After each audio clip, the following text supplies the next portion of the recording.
was X amount, I think, like Suzanne said $2,000. Rihanna, and Drew said, calm your shit down. Then what happens? Then you start making all the changes you want. So you buy the white box. So, I mean, all said and done, it's absurd, man. The white box is like the smallest part of it.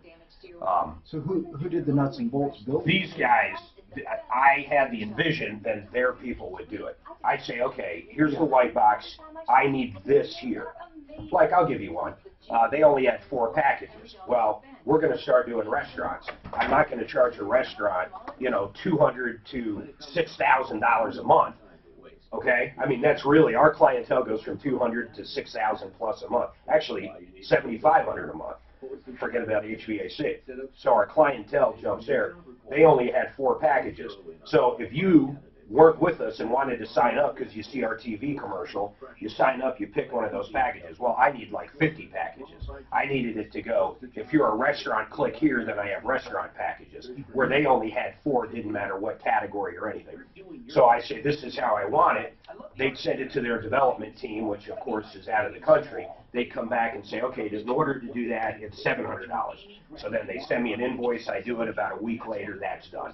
Then I find the next thing I want. So we've been doing that for about 4 months. You know where that benefits them is now that's part of their whole package. Oh yeah, and then I pay them to... You pay them for the development, and then all of a sudden they're going to offer it to everybody else. Oh yeah, of course. In fact, most of the development I paid for, I'm sure they've already done. I'm not the only one that's come up with this stuff.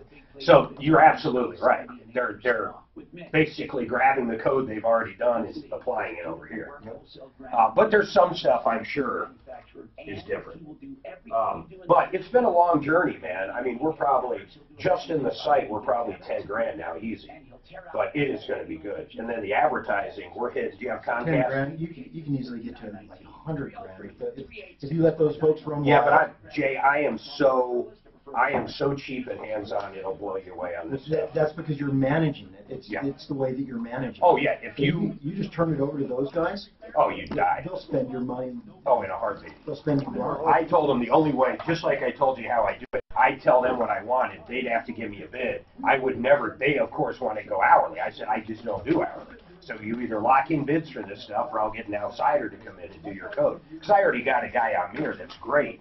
He's in Pakistan. It's just a pain in the ass because of the clock.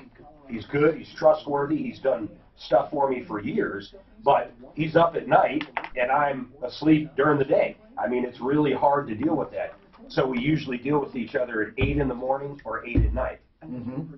And then the other thing I've learned about some of these places, Pakistan, man, their power grid sucks. They go a week without power just because their power goes out. I didn't know that. I mean, it's not good down there.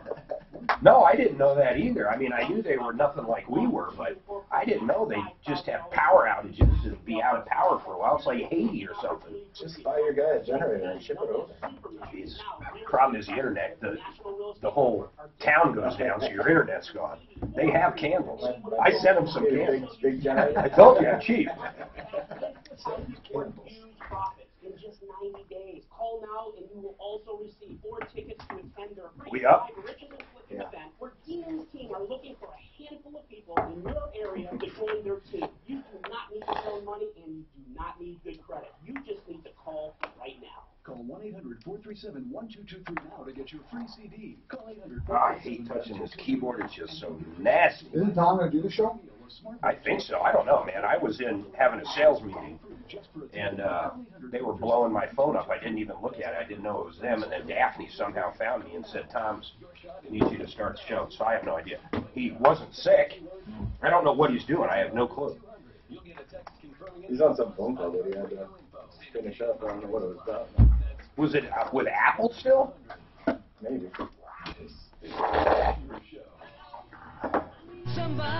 Now, Tom Martino, the Troubleshooter.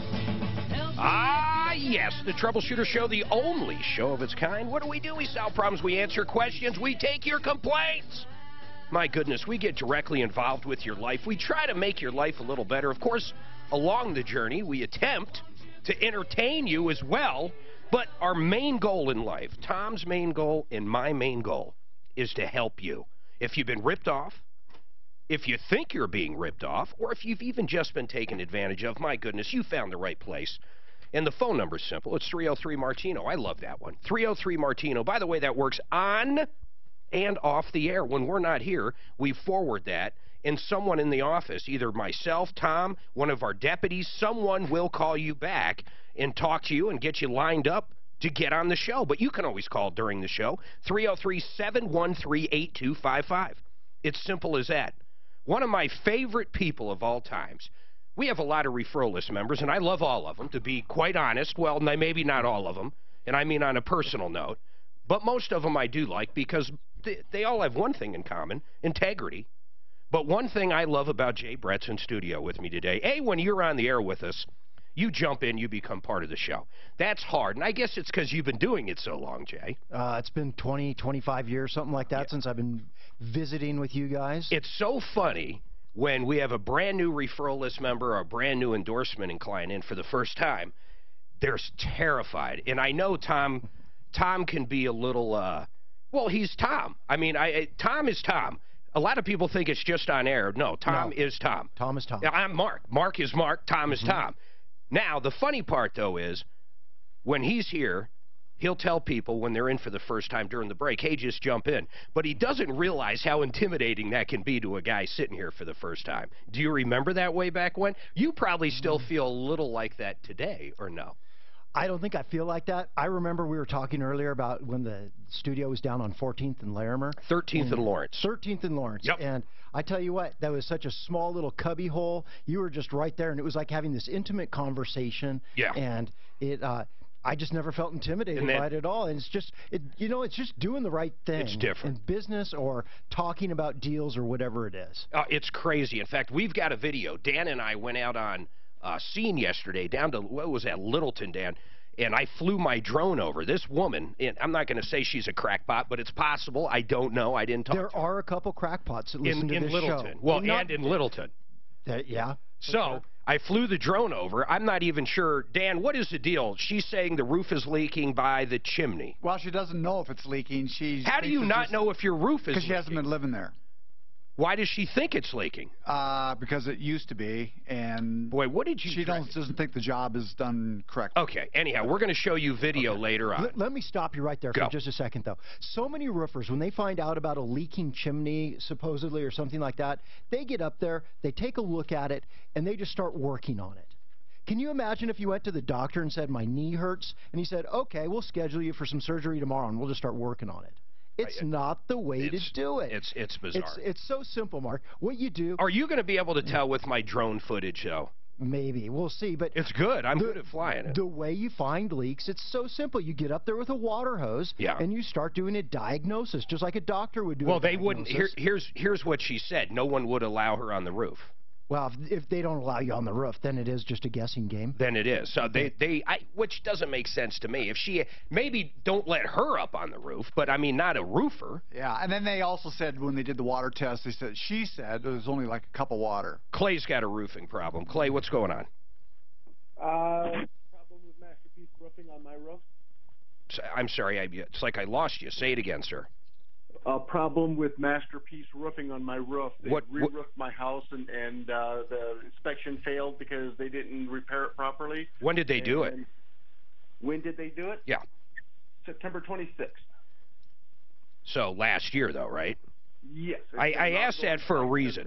I asked that for a reason. I've gotten caught up on calls before where I get outraged, and I want to call, and I want to start calling the company names and everything, and then I find out whoever's calling, it happened 7 years ago or something weird. No. So, okay, September 26th, when did they finish it up? Is that when they finished? No, it's still not finished. Well, I understand that, but when did they think they were finished? Roughly. November 10th. Okay. Wow, that is, man, we're going on 4, 5, 6 months. So how much work needs to be done right now in order to get it to pass and get it done properly? Well, the whole roof has to come back off and be repaired. Why? Jay, I want him to answer why and then tell me if that makes sense. Go ahead. Why? Who are you asking? Me? You. Jay. Because in 37 spots, they broke I have 1x8 on my roof, and they broke the heck out of them. Just walking on them? No, with their pitchforks when they rolled the roof off, and then when they were dropping bundles of shingles on my roof, the ones that they didn't put a big tin patch over, they only patched 4 of the spots that were broken. The rest, they took 12-inch coil flashing and cut it and put it over the top of it, and I've got 30-some spots in my attic that I can see broken boards, literally broken. Oh, my God. Okay, let me... So there's actually... Okay, we're getting the picture. Clay, let me jump in for just a second. Go ahead. Sure. And just so all the listeners understand what we're talking about, before 1970, we really didn't use plywood to cover the top of the roof for the decking. We used 1x8 planks. And those 1x8 planks, they have a lot of knots in them. Plus Normally they're old. It's number 2 or number 3 wood, and exactly what you're saying, Mark. The wood gets old and brittle, so when you're up there working on it, the wood can crack out. So it needs to be determined if that decking should have been recovered with... What I was going to say. New plywood. OSB is what we generally use. Was this an insurance claim? Yes, it was May 10th. Is your insurance company going to pay for the new decking? They would have paid for whatever the city of Arvada said, no, and the contractor never even attempted to get... I understand these guys really screwed up, it sounds like, because Jay... Just by what he's saying, they probably should have put new decking down if it needed it. I think so. But the critical question, Clay, is will your insurance company still pay for new decking, even though the new roof's been applied? Well, what are they going to argue, that the company broke it? I mean, it's going to be, if you went over there or one of your people looked at what was there now, these planks, you're going to be able to tell if they should have been replaced or not. That's right. You should be able to stick your head up in the attic and determine if new decking should have been applied or not. And so, Clay, you should be able to get your insurance. What is this company saying, though, Clay? I mean, you've called over there and say, hey, this is all screwed up. Second. Can I tell you something? Yes. I spent 3 hours in that attic with a drop light and a camera with my phone. Yeah. And putting sticky notes on every broken spot. Yes. Took pictures of it, made notes of it, took it to the city. See, the city of Arvada doesn't do a mid-roof inspection. So once it's covered, the first inspector came out and says, well, yeah, it probably should fail, but we can't see what it looks like underneath. So they passed it. No, they were going to pass it. Until you did that. So then I crawled up in there, took pictures, and I had to go to the city and argue with the city, and they said, yes, we agree with you. Came out, looked in the attic, said, yes, we failed this roof. Okay, this now, roof needs to be repaired. Clay, what does the roofing company say? And what are they called again? Who is it? Masterpiece Roofing. Masterpiece. Masterpiece of roofing. Go ahead. And the owner, the salesperson, he was new. He really doesn't understand. But what do they say? If we call them right now, are they going to say, hey, yeah, if we can build the insurance company, we're going to fix it? I mean, what are they saying? Then when the owner came out and I had all these flags and the pictures in my hand and the description, walking the roof, he's trying to tell me that he can open up all these spots on my roof and patch them and cover it back up. Jay, does that even sound feasible? It's feasible, but who wants a new roof that's been completely repaired like that? Yeah. Yeah. What do you think the insurance... Okay. See, to me, this is either another roofer gets involved, or you get a public adjuster in there and try to get all the damn money you can to get the job done. Right. And then the owner says, and I've got it in a text message, he said that since you didn't fire, you have to accept some of the responsibility and the cost of re-roofing your house because you didn't fire my roofers at the time. You wanted to re-deck from day one, and I didn't. I wanted my roof fixed right. All right, do this. Hold tight. We're going to take a break. We're going to come back, man. I'm going to fill Tom in. We're getting him up here, and then we're going to come back to you, Clay. So hold tight, all right? All right. All right, listen, I do want to talk about one person real quick, and that's Frank Duran, the real estate man. I love Mr. Duran, and I'll tell you why. And I'm a very simple guy. It's how much money he saved me when I bought my new house, and it's all the extra money he got me when I sold the house I was selling. He helped us find the new house. He had over, and I'm not exaggerating here, listen to this. My 3D tour that Frank did of my house, my 3D tour he did, 75,000 people. 75,000 people saw that in a 48-hour period. We had offers left and right to choose from. He helped us choose the right offer. We got more money than we were asking. You're never going to do better than Frank Duran, the real estate man. How this bullshit works with Apple. Oh my God. So you're not going to do it, What an amazing ripoff. I've been paying for storage. This is yours. I've been paying for storage all these years. Oh my God. Oh, do you need to get out of this, Mark? Anything? I didn't even log in, dude. Huh? You didn't? I didn't log in. So this guy, though, just so you get it, he had a roof done by this company. Yeah. Okay? He had these old planks instead of decking, instead of, these old planks. Yeah. Back in the 70s. Right. When they put the shingles on, they broke them. When they were walking, they broke them. Well, he would have recommended you change it out. Correct. But here's where the call's Probably at, not though. in the store. They broke a shitload of them, and now 26 spots. Yeah, 26 spots. This company wants to go in there and lift up where the shingles are and replace just the broken planks. Guys, And he doesn't like any of it. iHeart just forced my computer into a reboot for Yeah, I'm updates. scared And of so that, I don't know too. when I'll have a PC back, just so you know. Ours is And gonna it's do gonna that. fuck up our Well, you can just podcast give me today. give me some paper. I got paper. Yours is No, gonna I don't do mean it. that. I mean for calls, Suzanne. Just write the calls down if you don't have the PC. It'll be back up quick, yours. It says it's updated. The Windows update. That can take 8 Oh my God, ours is going to do that any second. You see it down there? Oh, mine is too. Yeah, we're all going to be without a PC. Oh. How dumb is it that they force this stuff in the middle of a show? Yeah, that should be in the middle of the night. Saturday night at 1 a.m. Okay, I got my Or during Hannity. Suzanne, let's go to Google Instant Message, okay? I'm on Google. The best company, the best company anywhere, and I can attest to it. So if you're having a problem, don't overpay. Just $39. So the question is, is the insurance company still willing to pay for new decks? Well, if he needed it, yes. Do you have to do it to bring it up to code? No. He might not have that code upgrade coverage. It's important. It's really important To get that coverage. to know if the insurance company is still willing. Mark, to pay did you for put new my decks. my thing on? No. Well then, He says a I lot of sprayed the things. shit out of that one with Lysol. Regardless of what our VAT is saying, right? This Fucking moment, Capless was here. because Dan Capless? Yeah. What's he doing? He was, I don't know, I didn't talk to him. That's odd. I told him he forgot his briefcase, that was about it. That- Remember, we were talking about me doing a show over there, and iHeart would fucking freak out probably. But they bring him over. No, I want you to fill in here. I don't know if they do that. Why not? You're good. Why not? Why Well, not? it has nothing to do. And it would help all Turn of it us. off for a second. It would help all of us. You can do it.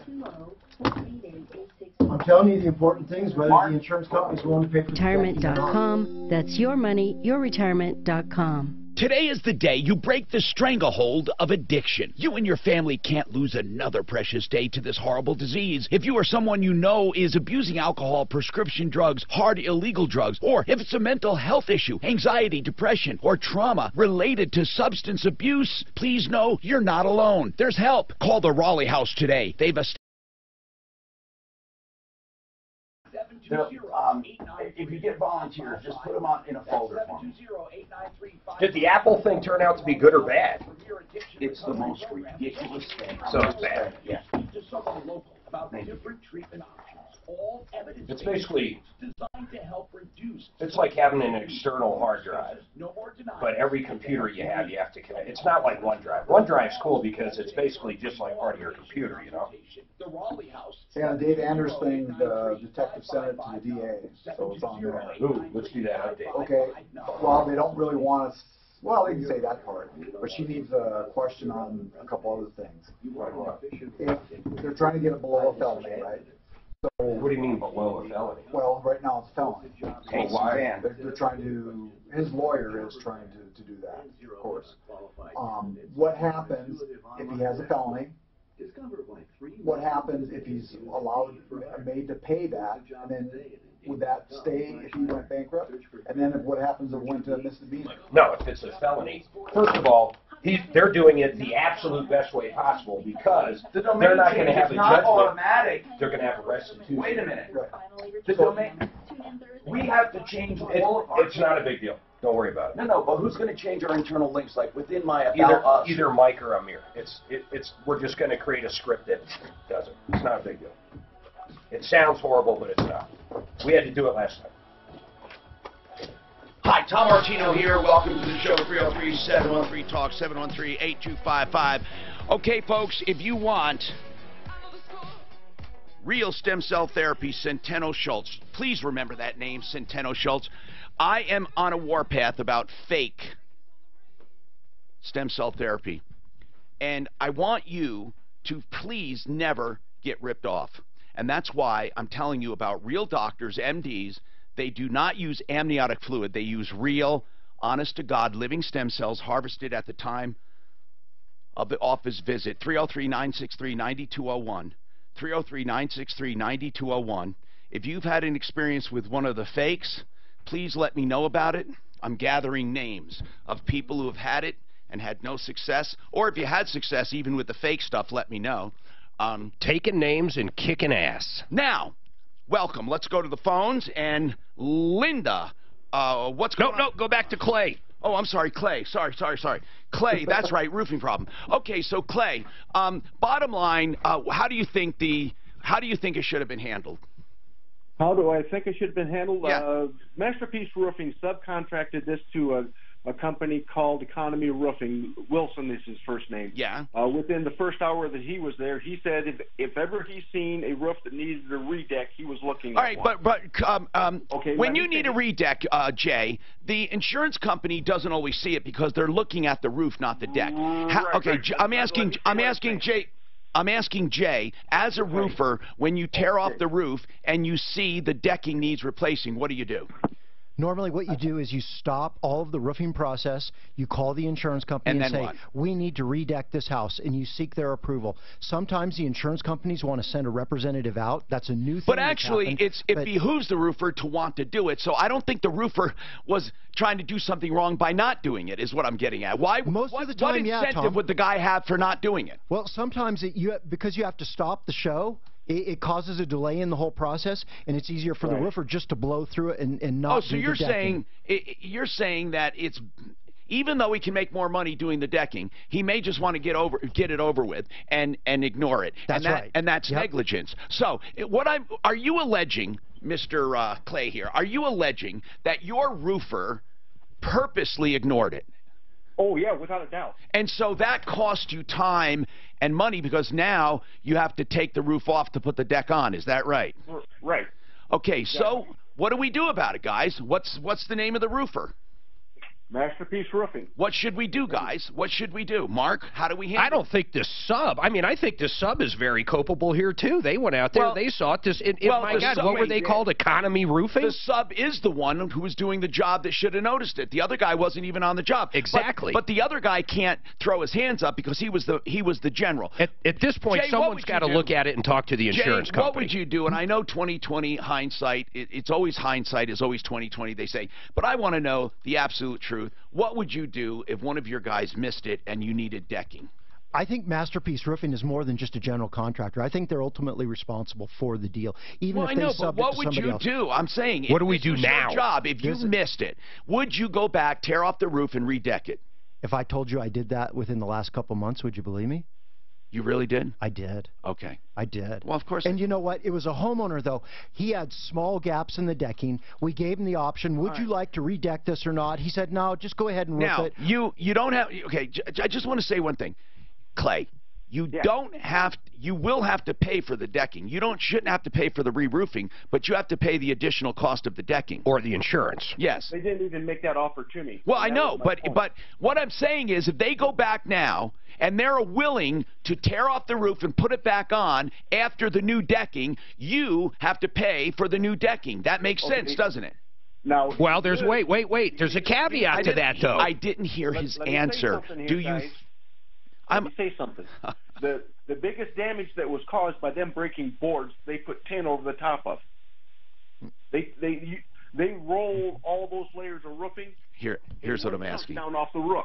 I'm asking a very simple question, Clay. If this roofing contractor is willing to do what was supposed to be done to begin with, are you willing to pay for the decking only? That's all you should have to pay for is the decking. There's a caveat to that, though. What? It might not needed to be done, and when they dropped the shingles and did certain things, they actually broke it. In other words, the insurance company might not cover it because they did the damage. Exactly. That's what happened. Well, insurance covers damage like that, too. That's why I was saying, Clay, this is Jay with Excel Roofing. You need to get a decision from your insurance company if they're willing to pay for new decking or not. And if they're That's willing, the first thing. The company probably won't, because they're going to say that the gapping was what they would have turned it down. The gapping wasn't big enough, which I told the salesperson that the gapping wasn't bad, that it wouldn't need a All right, hold on. Listen. No matter what, we got to call the roofer, okay? Suzanne, our call screen is back up. The computer's back up. Yep, mine's back up too, Tom. All right, so if you can throw them up there anytime. But here's what I'm saying, Clay. We have to get one thing at a time. You got to call your insurance company back and tell them that the roofer missed the decking. Are they willing to pay for additional decking? You got to at least ask them. Now, here's where I'm at this point. 6 months ago, I've been more than happy to do this, but all the grief that they have caused me, the names that they have called me, well, what are you saying now? Your butt hurt, and so you're not going to deal with them, or what? Tell me what you're saying. Tell me exactly what you're saying. I don't know what you're saying. I'm saying that all the stuff that I tried to get them to do, they wouldn't do. So what are you saying? Are you calling me? You need to call your insurance. I'm going to say it again. You need to call your insurance company to see if they will pay for decking. I didn't say you have to have this company do it. You need to call them. This company, I'm just going to tell you, listen, we got to deal with facts. We know that these roofers, Economy Roofing or what was it? Masterpiece. Masterpiece. They're not going to pay to tear off your roof and put it back on, and they're not going to do it. So you're going to have a fight on your hands. All right? You're going to have a fight. They're not going to pay for it. We still haven't asked the most important question, Clay. The absolute most important question is, Go ahead, quickly, please. How much money have you paid these guys so far? I put $4,000 down on a $16,000 project. All right, now here's what I want to know: for the balance due, is there any way he could be made whole for the balance due? They haven't finished the work. They haven't put my gutters back on my house either. All right. Well, you got a problem, and unfortunately, it'll probably end up in court. I don't believe these guys will do the right thing. We're going to call them and ask. So either. All right, we'll call and ask. Deputy Dan. He also put an intent to lien on the house. All right, well, you know what? See, here's the thing. How do we even know the whole deck has to be replaced? How do you tell now with the roof on there? How do you tell, Jay? Based on what Clay's saying, it sounds like the thing needs to be redecked. It does, because he's got so many broken boards. All right, so Clay, if you need to be... Can you get me off the radio, Clay, or if you want to listen to something, I got a BBB reply that this guy sent to Clay, him, if you want to hear it. We understand they're a bunch of bad business people. Dan has to call, Deputy Dan still has to call and ask them, will they be willing to redo the job? And they will have to be paid for the decking. Whether you like it or not, that's extra, because it wasn't included in the original bid. Now, if you want us to do that, we'll call them. That's where you stand. Let's at least hear if they're going to say no. But they need to redo it. And you shouldn't be charged the extra cost because they missed it the first time around. Except for the decking. That's what I mean. That's right. The decking you should pay for, or your insurance company. That's another fight. So call your insurance company. We'll call the roofer. If you had used Excel Roofing, this would not have happened. Okay? Or the referral list. Wait, he just said it happened 2 months ago. No, but he took care of it. What I'm saying is he took care of it. We pulled off a brand new roof. The guy did not have to call us. How did you discover you missed the deck? Because the homeowner later on said, I've got some small gaps in the decking, and I think you should have redecked it. And we said, well, we talked to you about this early on. He changed his mind, basically, is what he did. So I said, okay, we'll redeck it. All right, Linda, what's going on with you in your life, Linda? Hey, Tom. Hey. I wanted to tell you about One Clear Choice Garage Door. Oh, my God, I love these guys. Chappy. Well, you have to That's request good, Mark. Donnie, because Donnie's the bomb. They came out and put in a new... well, they're all the bomb, but okay, go ahead. You like him. Go ahead. I know I saved 30%. Yep. Because the tech, if Donnie didn't know it, but I went and got another quote on the phone while he was here. Yep. And they were at least 30% cheaper. It's not even the price. They're not always the cheapest. It's that these guys do the right thing. And were you astounded at the level of service? I was. Yeah, I love the level of service they give. They're truly professionals. There's also a garage company out there with a very, very similar name. Uh-oh. So you have to be careful, and the reason I saw a coupon for the other company, but then I checked yours on the referral list. Yes. And I always feel comfortable. Thank you so much for trusting me, and thank you for doing that. Now, listen, man, One Clear Choice Garage Doors, let me give that number out. They do free inspections. Now, they want to find something wrong, but if they don't, you get hinge bolt tightening, you get a tune-up, you get lubrication, and a sticker on the garage door, so you'll call them if anything goes wrong. OneClearChoiceDoors.com. Listen, they're great people. 303-565-6409 while we're on the topic. Okay, so let's come back and talk about a rental deposit problem and then also a Ford buyback. That's rare. Let's talk about that Ford buyback. 303-713-8255. Excel Roofing is our guest. So if you want to talk not just about roofing, but about business, contracting, running your own business, Jay, I believe, is one of the masters at doing it the right way. So we can talk about that stuff too. What's on your mind? Let me know. And speaking about running businesses the right way, Fix It 24/7. I don't think you can do better than this company. And right now, they're getting air conditioners ready for the heating season for just $39. That's Fix It 24/7. They're only going to do 10 right now. They only do a few at a time as they're slow. So what they'll do is go in and completely take apart and clean the condenser, the coils, check the pressures. They'll do everything. They did it for my air conditioning system. They said it was in tip-top shape. I had everything lubricated that needed to be lubricated. I had everything checked, everything cleaned. It's running like new. They practically refurbished the dang thing. Fix It 24/7, just $39. 720-526-3939. 720-526-3939.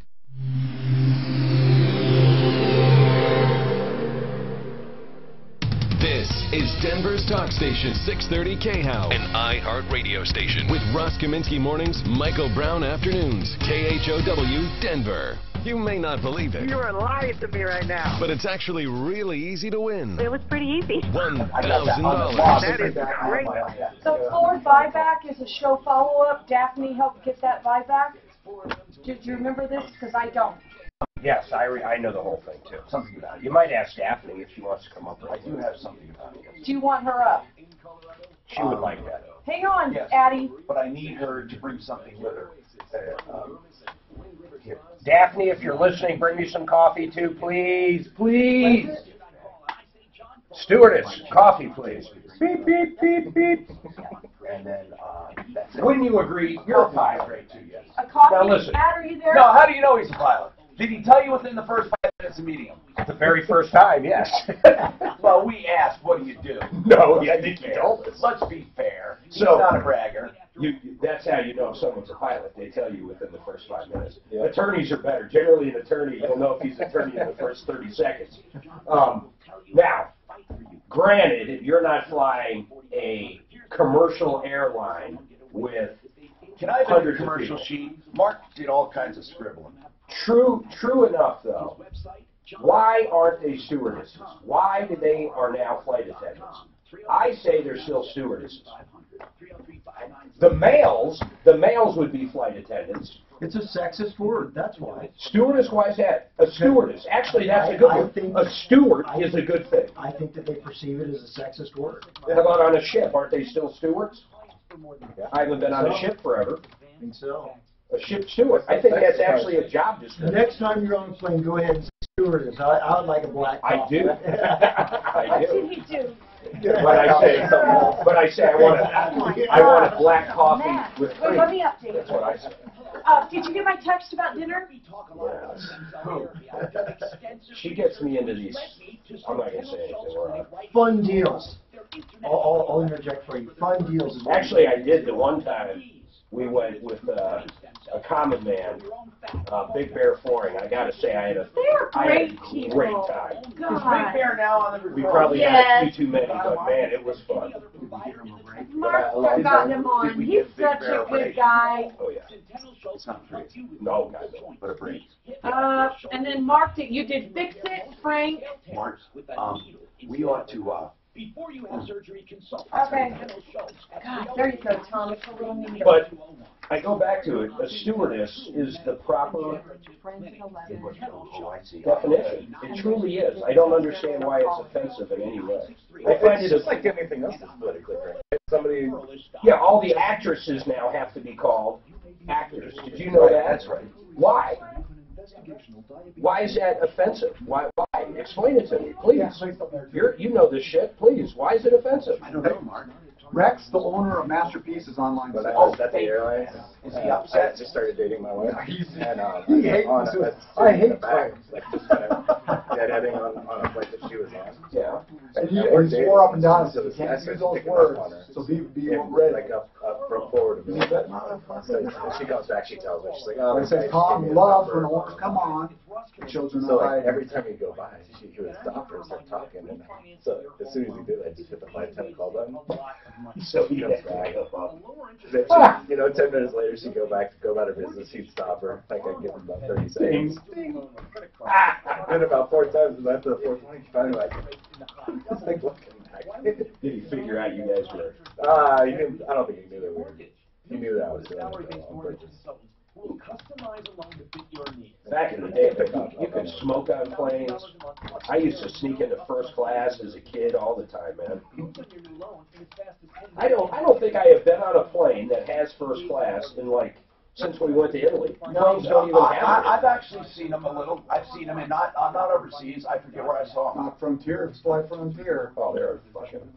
Their seats are made out of metal, man, and they got this weird cloth. Those new seats are awesome, though. The way they build planes now. I like them. Oh, they're very, and the weight they save.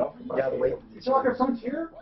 Oh, they got a padding on them like. No, it's a good seat. It's a good seat. It's very sturdy. It's a good seat. Oh, I'm not saying that. It doesn't hold germs like the old ones did. No, they're really better. But there's the padding's just not there either. No, but it's clean. Yeah, that's true. I agree there. I'm just glad you can vape on planes. Hi, Tom Martino, your troubleshooter. Jay, you run a business. I have a lot to talk about. We have the owner of Masterpiece Roofing on. I'm going to give him every courtesy because I love when business owners address problems. But first, why would you not, Jay, if you have a show? Wait, you have a warehouse over there in Federal. You own that, don't you? Is it 3,000 square feet? How many square feet do you have over there? A little bit bigger than that, but yeah, we own the building. If you convert to LED lighting, with front range LED lighting. Now I'm serious. I'm very serious. You start saving money from the day he's finished. Here's why. Half of the installation, up to half, will be paid by the utility company rebates. The other half, if you want to, you can finance, and you finance it with no money down, low interest.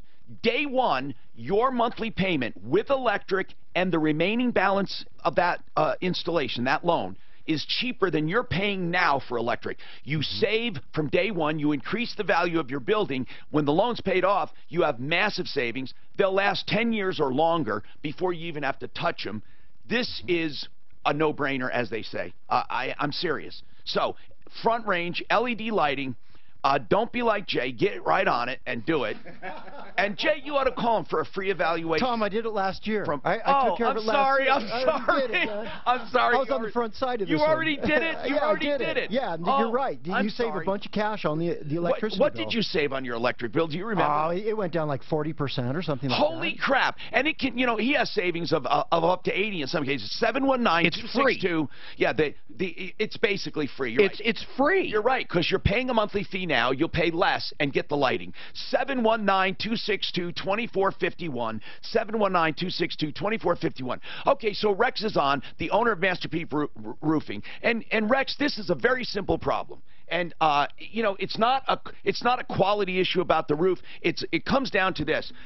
Clay, the homeowner, claims that the decking should have been replaced, and now that the roof was done, or they broke it. Well, either one, the decking needed to be replaced, and now that the roof is on, it's going to cost them more because the roof has to be torn off for the decking to be put on. And I just want your whole take on this, Rex. Okay, well, it was pretty simple. I mean, Clay, when the problem that you have in Arvada where he lives at is that when you have an older roof that's got the plank decking, that's the 1x8 boards. Okay. As opposed to OSB or plywood. All right. The older houses have got that in there. Now, Arvada's got a half-inch rule. That means that you have to have gaps in that plank decking up to a half an inch before you have to redeck it. And then insurance won't pay for it unless there's gaps bigger than that. And you're saying that it was in good shape? Right. There wasn't any half-inch gaps on it. So. But what about the anyway, broken pieces he claimed? Yeah, some of the broken boards, I don't know if we broke those or some of them were broke before we got there. I don't have really any But you proof of replaced that. them? You replaced them? Typically, we don't. No, we didn't replace any of them. We got in there, and then there's metal that you put over where the brakes are at. So okay. That. And you can't see it from the bottom where he's taking pictures and stuff, but you can from the top. All right, so are you saying that the roof as it stands is fine? Yeah, it's in perfect condition. Problem is and I understand. And you still have to finish. You know that, right? The gutters and stuff, he said? Yeah, well, he wouldn't let me finish because he didn't want to do anything. Last time I talked to Clay, he hung up on me on the phone, man, and I'm pretty easy to get along with. All right, now, Clay, listen, yeah. will you let him – here's what I want to know. First, we can have someone look at that job, Clay, for you, independent, truly. I mean, we don't have somebody that's going to throw stones at him. They'll take an honest-to-God look. But let's just say the roof is fine, and you have old decking, but it's fine. Well, Clay, who says it isn't? The city. What did the city say? They failed it. They failed it. He got said three the broken inspectors boards, out there all on boards that, had had to him be crawl up into the attic. All right, Rex, why did they fail it? Well, I don't know. I'm not exactly sure why they failed. I got a call. My production manager was supposed to be handling that. He got 3 adjusters. The other 2 wanted to sign off on it, and then he finally got a 3rd adjuster because he didn't like them and had them get up in his attic, and they're not supposed to even be in the attic. He was just trying to get it filled. Are you saying it's – well, hold on. If it's in perfect shape, though, he does have to get a final inspection. You agree to that? I mean, let's see. Yeah. Now, Clay, really, I don't want a lot of detail, but I need to know what reason did they give you for the failure, Clay? They gave me the failure because of the broken, damaged boards that weren't repaired properly. What else? They rolled flashing over the top of it, called it good. Well, actually, in some cases, you can repair minor cracks in decking that way. Jay? Minor cracks, but not broken boards from rafter to rafter. That's true. Missing. That is an acceptable standard in the roofing industry to take sheet metal and cover over areas now, like Clay, what else did they say was not done right? From rafter to rafter, if the board is broke and it's not solid, it has to be repaired. It wasn't done. I've got 37 pictures of it. I showed Rex when he came to my house and we walked the roof. I could stand on each spot with a picture in hand and a description and show him where it was. Rex, I want to, okay, Clay, I need to give Rex a chance. So, Rex, you're just saying, basically, we send somebody over there to look at it. They'll say it's fine. That roof is totally acceptable. Well, the other 2 the other 2 city inspectors were willing to sign off on it, because a lot of times when you're replacing these boards and you're using a shovel to take off the old shingles, you'll crack or damage some of the boards, but it's not a big deal. That's true. It's not a big deal if there are a few cracked. You're right. Right. And the problem is with Clay wanted it redecked. And I understand where he's coming from. And Clay and I got along great, man. I'm telling you, it's just too bad that it's gotten down to this, man. All right, you know what we should do? He can't be immature and hang up on me and do stuff like that. Just what we should do for both of you, really, we should get this thing inspected, really. Just a fresh eyeball, Clay. And Clay, we're not going to go with what – I don't know what you told the guys, or like Rex said, why did 2 guys say it was fine and then finally one guy said it wasn't? He wasn't going to settle for – he wasn't going to settle. Well, no, but Clay, I want to have it done for you and for Rex, just to get a fresh third eye, truly. And if it's acceptable, whether you like it or not, flashing is acceptable in some cases to repair cracked boards. Right. And unless there's more than a 1/4 inch gap, that's what it is. It's not a half, but it's a quarter. It's a half inch. It's a quarter, I believe. In Arvada. Jay, is it? He says in Arvada it's a half. The manufacturer Arvada and Wheat Ridge have the half-inch rule now. What happens is the cities sometimes have different specifications than the manufacturers. It depends upon what shingle he used. Most of the time, the manufacturer's specs will override what the city inspectors. But what will the insurance do? Yeah, insurance is going to go with the city code. What type of shingle did you put on there, Rex? I put a Tamco on. They've got a 1/4 inch rule, but insurance will not. They're going to go with whoever's got the biggest gap rule. They're not going to pay any attention to the shingle. All right, I've gone through it a lot with them. I wish they would. I would like to. And let me just say this, and for Clay's purposes, if he was dead set on having that deal redecked and insurance isn't paying for it, all he had to do was just stop us when we were doing the roof, and we would have addressed it at that point. He waited until after. Well, I don't think he knew. I don't think he Rex, knew. I never stopped. I started from the first hour saying, guys, you need to fix this roof right, and you know it. Well, you should have called the office or done something. I did. Nobody called me back. And you know that, too. So what do we do now, Clay? This job went on for 10 days. Clay, you know, we need to get this looked at, man. We need to get it looked at. Agree. And I think it'll be good for you. Listen, when we say we help people directly, we do. Clay, thanks for coming on. Mark, what's your take on it quickly, please? Someone's got to look at it. Yeah. Okay, Jay, I don't know. I mean, truly, I would love... And if you don't want to, I understand. Let's get an inspector that you know and trust. I think the best thing is to get an independent inspector. Who's that guy that used to do that for us? He did it for a living. He did roof inspections. He wanted to come on the referral list, but he thought it wouldn't really behoove him because it was like... It is weird. He's not needed a lot. No, he's not. And but Suzanne, a long time ago, this guy, he was a roof inspector. He also did... He did roofing at one time in his life. Ken something. I'm looking it up now. All right. If you have that in your records, or Jay, maybe you can help us come up with an Absolutely. I know the names of 2 or 3 independent inspectors. Good. They don't have a dog in the fight. Good. They'll go out there and call it as they see it. Let's do it. 303-713-8255. Art of Granite is truly art of granite and limestone and quartz and marble. He's a direct stone importer. Get the picture. Also, he charges only wholesale for materials. He only charges for fabrication and installation. He tears out and hauls away everything free. When you do the kitchen, he does the bathroom free. artofgranite.net. And the best part, Mark, you can get prices on the phone. Send them pictures. No, seriously. You had prices on the phone, Mark. What did you say it was within $100? Within $100 his estimate? I think it was exact, honestly. Yeah, and then you go to the showroom in Golden, pick out your wholesale countertop material, custom edges, sinks, cabinets. He gets cabinets direct from the manufacturer for a small markup. 303-386-5919. Wholesale or below 303-386-5919. artofgranite.net.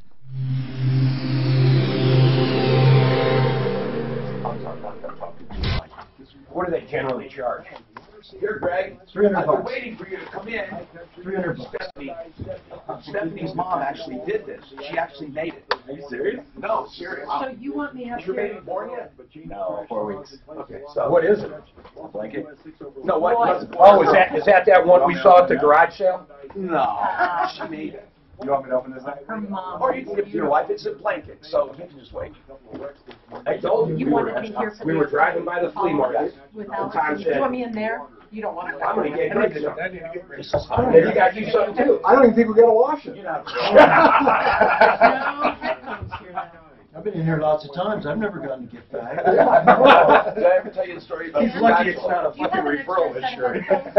I don't. Mine. They're all over the place here, the headphones. I did get Suzanne, if you get his information, we have, if you can tell her, we're going to set up an inspector. Can you help us with that?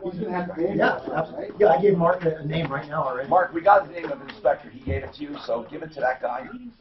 So he's going to have to pay for it, right? Yeah. Yeah, it's probably going to be $300. What? Probably, yeah. $300, so that's money well spent to have an independent inspector go out there and find out. Now, what's the city going to do, though? So this is what the deal is with the city. If a homeowner is complaining enough, the city's going to say, they're going to go like this. I told We're him, out. It's I have failed. the We're done. independent inspector's name. He says, well, I don't want that. Why should I have to pay for an inspector if it fails inspection? Because he should, because he needs to know where he stands. That way So we'll what do have you an want me to do? Just, independent if he inspector. refuses, there's nothing we can do about it. Okay. It's done. An You know what? independent inspector Maybe is we the can. best. Come on, Jay. Who can we get to look at it that won't charge? Come on, just to look at it. Tell them to email me the pictures and all that. Email us pictures. We'll try to do it with photos. Take as many Well, photos. it's a And soft why? spot. We don't want just close. Don't say anything in here because we're on. It's a soft spot, though. Walking rough is where So where Rex was wrong about that, though, he said, well, the city says half-inch, so that's what the deal is. No, it's whatever the most strict rule is what's defaulted to normally. Not by insurance. You got to fight for No, it. with the insurance. So if They don't automatically see, go and with this the is best. like your Jay, public if adjusters. the city says it's fine, it passes it at a half. And the homeowner insists on a quarter because it's the manufacturer's guideline. Now, come on. You don't tell me that you're telling me insurance will automatically go to quarter-inch? They're not automatically, but you can. gotta fight for it. You have to fight for it. That's Yes. right.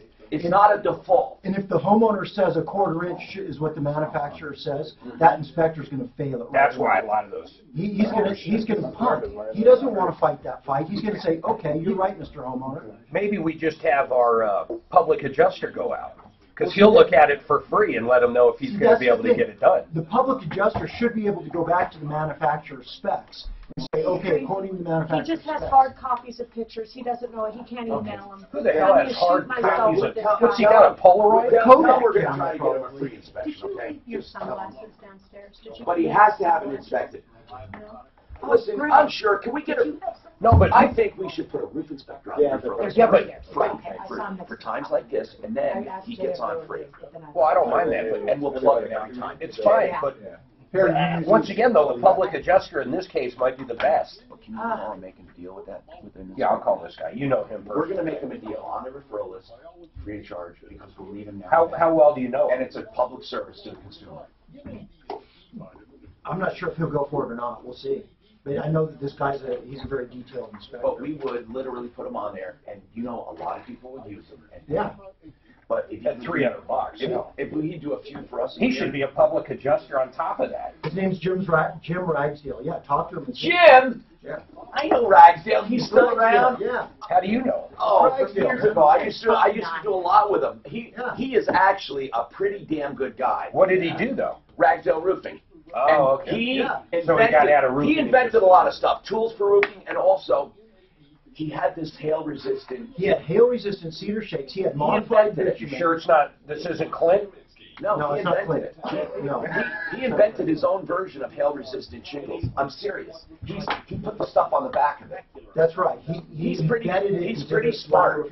He's pretty smart. He's a good guy. I like Jim. He's a lifetime. I do too. What did Jim? He's the Clint of the roofing industry. Hi, Tom Martino, your troubleshooter. Welcome to the show, 303-713-TALK. Plumbline Services for plumbing, heating, cooling, electric, and drains.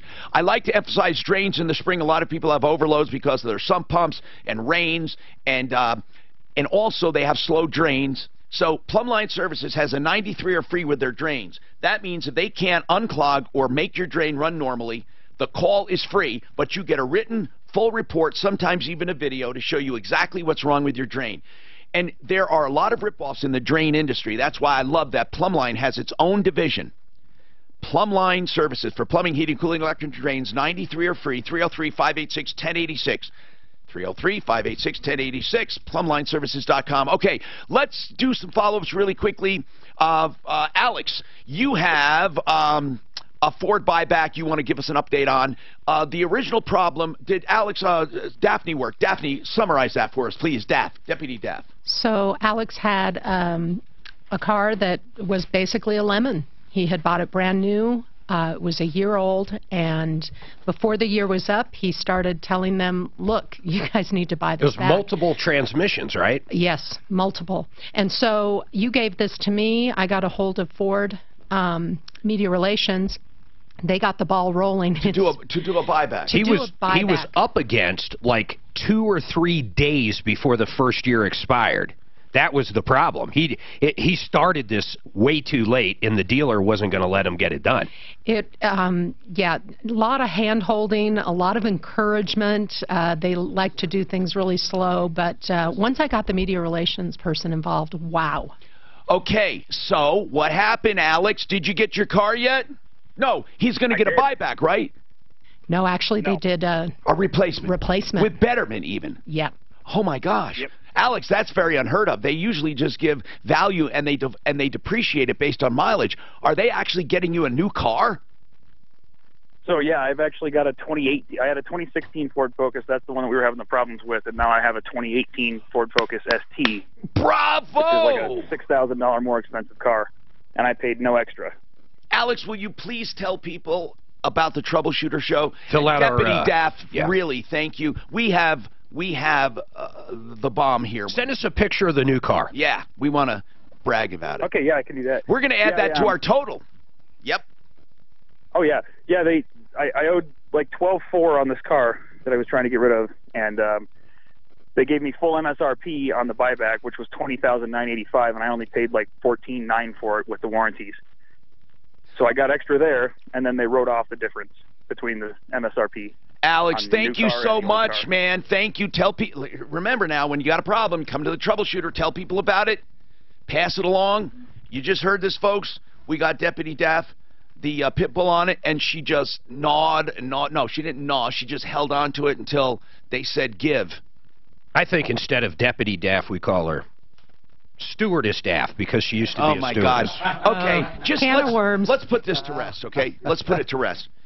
People, as a side note, you know we have interweaving themes, like we have roofing today, and we have our consumer problems. Here's another theme, okay? Listen carefully.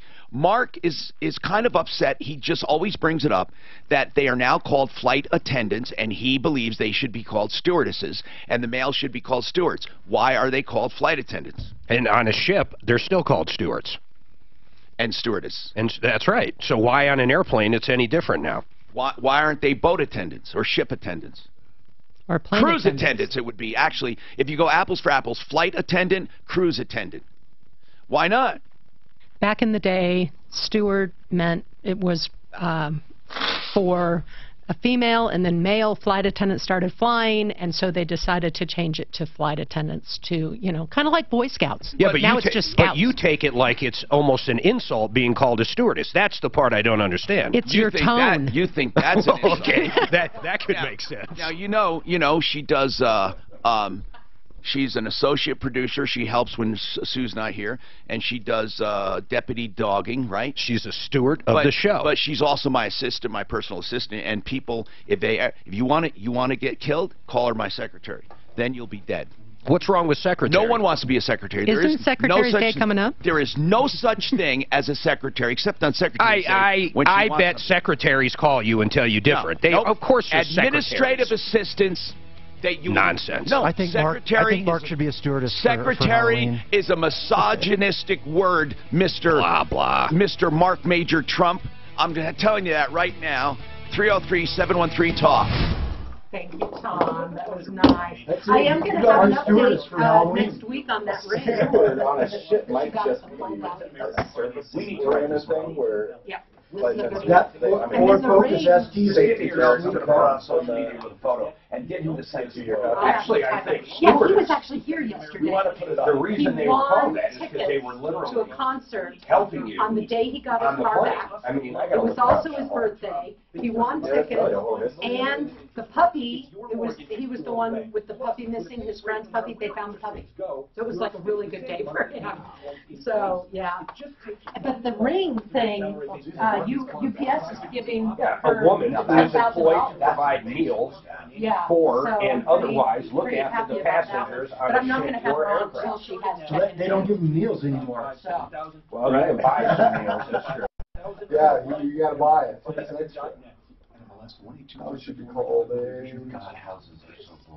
air host, hostesses, cabin attendants. They're members of an air crew employed by airlines, primarily to ensure the safety and comfort of passengers. Well, they sure don't do that anymore either on Frontier. God, it's so cheap though. I still book it. You know, when I was in the service, I was flying back from LA to Minnesota. If I remember right, it was $400. That was in the early 70s. Well, no. Flights are cheap. Well, early 70s. That could have been during the gas. No, I'm saying that right now. No, fares are regulated then. Prices are really regulated. You always got a meal. Airlines have not gone up much. They haven't. No, they were more. They were more. Oh, that's what you're saying. Yes. And it was back then, and look at the price of dollar in the mid 70s. Fuel costs. I remember you got meals. You got like say. You know they buy their fuel like years in advance. They literally Some of lock them in. do. Some don't they? Do they all do it?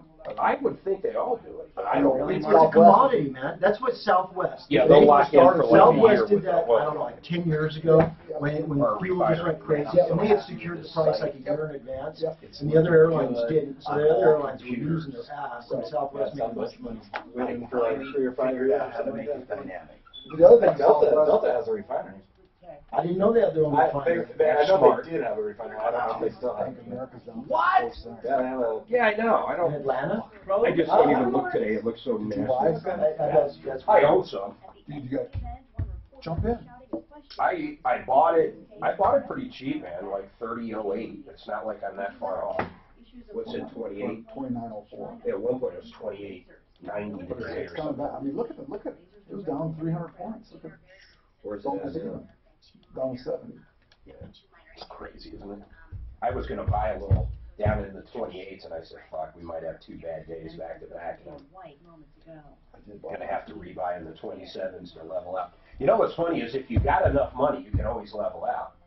Yeah, I'm serious. I mean, think of guys that move the market. They buy at 50. It goes down to 25. They quad up, and they only did $27.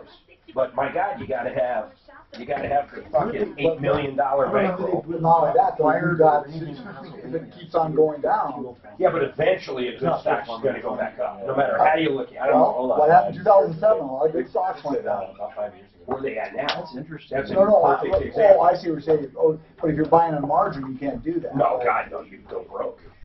Or they pull your margin. Right.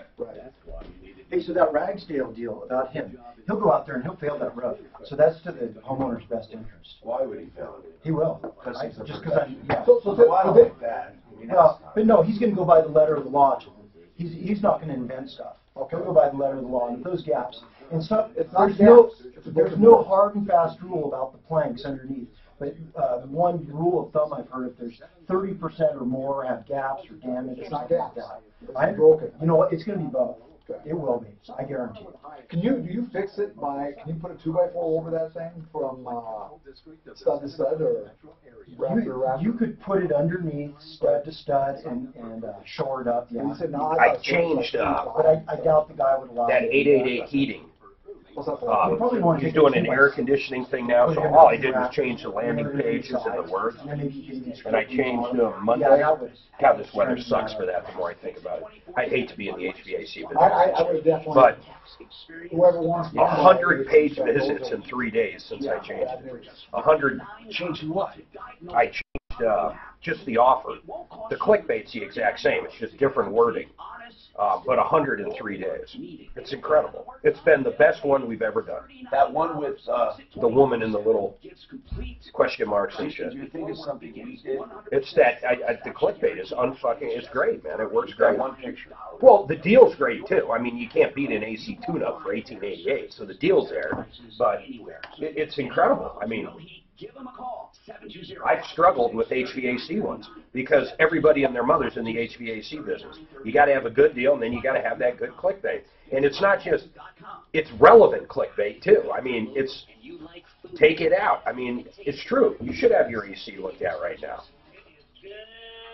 I'm going to call him.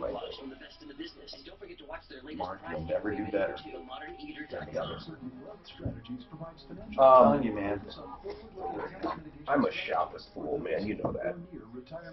I got to buy a water heater, and I was blown away by the 2 prices I got. I'm going to literally order it from a wholesaler, and I'm going to have someone put it in, I think. The damn water heater, it's very expensive. The water heater I'm looking at, my cost on it is $2,600. It's 24 year Tom drag hole. He didn't want it. They want to be on air. This water heater I'm looking at, 100,000 BTUs, 50 gallon, but you'll never, it's basically tankless too. You could never run out of water because it heats so fast, the recovery.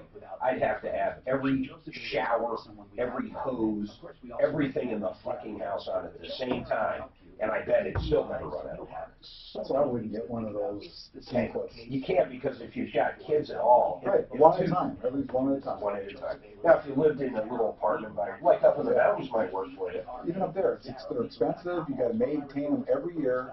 I put electric in there for $400. $400, and it'll heat within an hour. From nothing to this one I'm looking at, it's got a full schedule too, which finally they do. I can literally say, okay, between 10 o'clock at night and 6 in the morning, or don't heat it up, whichever. Because it's 100,000 BTUs, it heats it up so quick. And it's $2,500 wholesale. The Troubleshooter. Hello, I'm Tom. Welcome to the only show of its kind anywhere, the longest running show on radio with the same host currently on the air, and we love serving you. This hour brought to you by Ideal Home Loans. Let's talk about your life, liberty, and the pursuit of happiness. Glenn wants to talk about a Ford dealer. Austin wants to talk about a rental deposit. Montel has a comment on stewardesses or flight attendants. And then Warren has a driver's license problem. We also have Excel Roofing in the house. We can say hello to Jay Bretz. And then, of course, any of your problems, questions, and complaints. You saw where Deputy Daff got a brand new car for a guy, 2018, and he had an older car. What was it, a 2016 or 17 that was a buyback? 16. 2016. Got a better model. It was a Ford Focus ST. This is a hot little car. And really listen to this. And now he gets a 2018, $6,000 more, all because of her hard work. It pays to listen to the Troubleshooter. Pass it on. Now let's talk about more savings. Okay, no matter what interest rates do, I always say this: don't wait. And there's a reason for that. With Ideal Home Loans, you get the guarantee, the interest rate guarantee. Now, the Fed's plan to do something that Brent wants to let us in on. Go ahead, Brent. Well, Tom, they paused here at this last meeting, but they've made it abundantly known that they would like to continue to hike the Fed funds rate throughout the year. Now, that is likely going to have an implication on mortgage rates, but not directly. Here's where we are going to see some definite increases. Home equity lines of credit are going to be going up. Credit card debt also going to be going up. If you have an adjustable rate mortgage currently, you're going to be looking at payments going up. Rates right now are still at what we consider historic low rates. We still have 30-year fixed rates in the mid-4s. So for people who are in a revolving account or an adjustable rate account, take advantage of a low fixed rate, lock in a payment you can budget on each and every month, and you don't have to worry about rates we're doing. And as you mentioned earlier, if rates do go down by 0.75% or more after doing a home loan with us in 2 years, we will refinance your loan with no lender fees so you can take advantage of falling rates. So you're protected no matter what the market does. Now, hold on a second, Brent, because Mark has a question, but I want to give your number out, 303-867-7000, 867-7000, idealhomeloans.com. As I said, our advertisers are part of the show. I mean, really a part. They help us solve problems and answer questions, and they're part of the content. And I always want feedback. Mark, what did you have? Hey, Brent, with the changes with the new tax code, if someone, this is my understanding, I've been wanting to ask you this. My understanding is if you do have a line of credit or a HELOC on your house, and there's a lot of people currently that do, you're not going to be able to write off that interest like you used to. So isn't it a much better idea to take that HELOC and just roll it into a complete refi and just save money everywhere? Well, that's absolutely right. And you're right. That is part of the new tax code, is that those items are not going to be tax deductible any longer. So you absolutely want to take advantage of that. You want to make sure that you're setting yourself up to win. Thanks. All right. Thank you very much. Glenn is calling in on that Ford buyback. Now, remember, this kid, this Alex, has a 2016. Now he has a 2018 Deputy Daff. Better model. Glenn, what did you want to add to that? You're Alex's dad? Yep, that's right. What did you want to add, sir? Well, I just wanted to kind of mention that Scott over there at the commercial truck building definitely helped facilitate that whole thing. And, it was a little fiasco initially, and we definitely appreciate the prompting from your end. Good. I don't think it would have happened without it. I think they would have kind of pushed it along and said, well, it's too late, but they did it. But you feel like the dealer did a pretty good job. Yeah, I think the group over there did a real good job. And I think, Ford corporate certainly has to get They did come through, Glenn. I got to be honest, though. Until we got involved Thank you, Glenn, for bringing that up. Until Daphne got involved. No, but with Ford, not the dealer. Right. The Ford did this. I know. So anyway, but thank you, and I know he's trying to, probably smooth things over there, and they definitely needed some prompting, that's for sure. Montel has a comment on stewardesses. Mark always brings this up when it comes to flying. He says, why don't they want to be called stewardesses? That's what they are. Or stewards. Or stewards, yeah. Why flight attendants, which is more of a, I think that's PC. Well, it's a term that applies to everyone. Just like you mentioned, actresses now, they call themselves actors. When did that happen? It happened on an award show sometime when they started saying actors. What do you make of that? Do you find that odd? I don't know. Just like comedian and comedian, and they have. We're trying to be gender neutral in this country. We really are. That's the new move, to be gender neutral. The other one is like Canadians is no big deal, but my God, if you ever say Mexicans, they go what? No, isn't that Mark? I know that's weird because if you say. I met this really nice guy from Canada, this Canadian, or this guy. If you say Mexican, it's almost as if derogatory. I don't know why. That's weird that you say that because people do sometimes consider it's the left derogatory. No, look, there's a-holes on each side. We know that. Hey, Montel, what is your comment? Tommy, just wanted to say, it's better than what they used to be called back in the 80s by the Dice Man, flying whores. Oh, no. That's terrible. I don't think they were ever called that. I almost went and saw Dice last time we were in Vegas. He's saying Andrew Dice. Oh, Andrew Dice Clay. He's disgusting. He's not a bad actor, actually, if you ever saw him do an act. Yeah, Montel, This guy had to be one of the most crude. I just put you on hold, Montel, because the noise on your phone, but he's so funny, man. No, he is hilarious. I don't know, man. Sometimes he just makes you cringe. Oh my God, he's so funny. So I'm standing in line at the bank, and I got my tongue. I can't go any further. No. And he talks about the baloney pony, and he's just a weird guy. But sometimes he got so crude. But what I want to say is he really is a pretty good actor. He really is. I'm not kidding. Austin, what's happening with you, Austin? Austin? I'm going to put him on hold just in case. See if he's still there. Hey, Warren, driver's license. What's happening? Yeah, Tom, I appreciate you taking my call. I've been a long listener of yours, by the way. Thank you, man. Yeah, but I was going to say, Tom, I need to get my Colorado driver's license. Okay, you mean renewed? Yeah, renewed. Yeah, what's the problem, sir? I broke my leg in a compound break about 3 years ago. Yeah. And went to Kaiser Permanente down in Rock Creek, which is in Louisville. And it was a compound break. I'm not sure what this has to do with that, but you can't get it. I can't get down to get my driver's license. Well, can't you do it by mail? No. Where do you live, man? What do you mean, no? You can't. You have to go in person, but isn't it every 10 years or something? Yeah, it's a long time. Okay. Yeah, but it expired on the... what I'm saying is we'll have someone come pick you up, make an appointment, we'll help you. Yeah, let's do it. We can help you. I don't want to take the test. Okay, well, I can't take the test for him. There's nothing... now, I'm going to say this, Warren. If you let it... You have to take a test under certain circumstances, and I believe if it expired more than a certain number of days, they don't let you renew it. You're right. But there's nothing you can do about it. I mean, there's nothing you can do. The fact that you said, well, I couldn't get in, therefore I should get a waiver, it doesn't work that way. It just doesn't, man.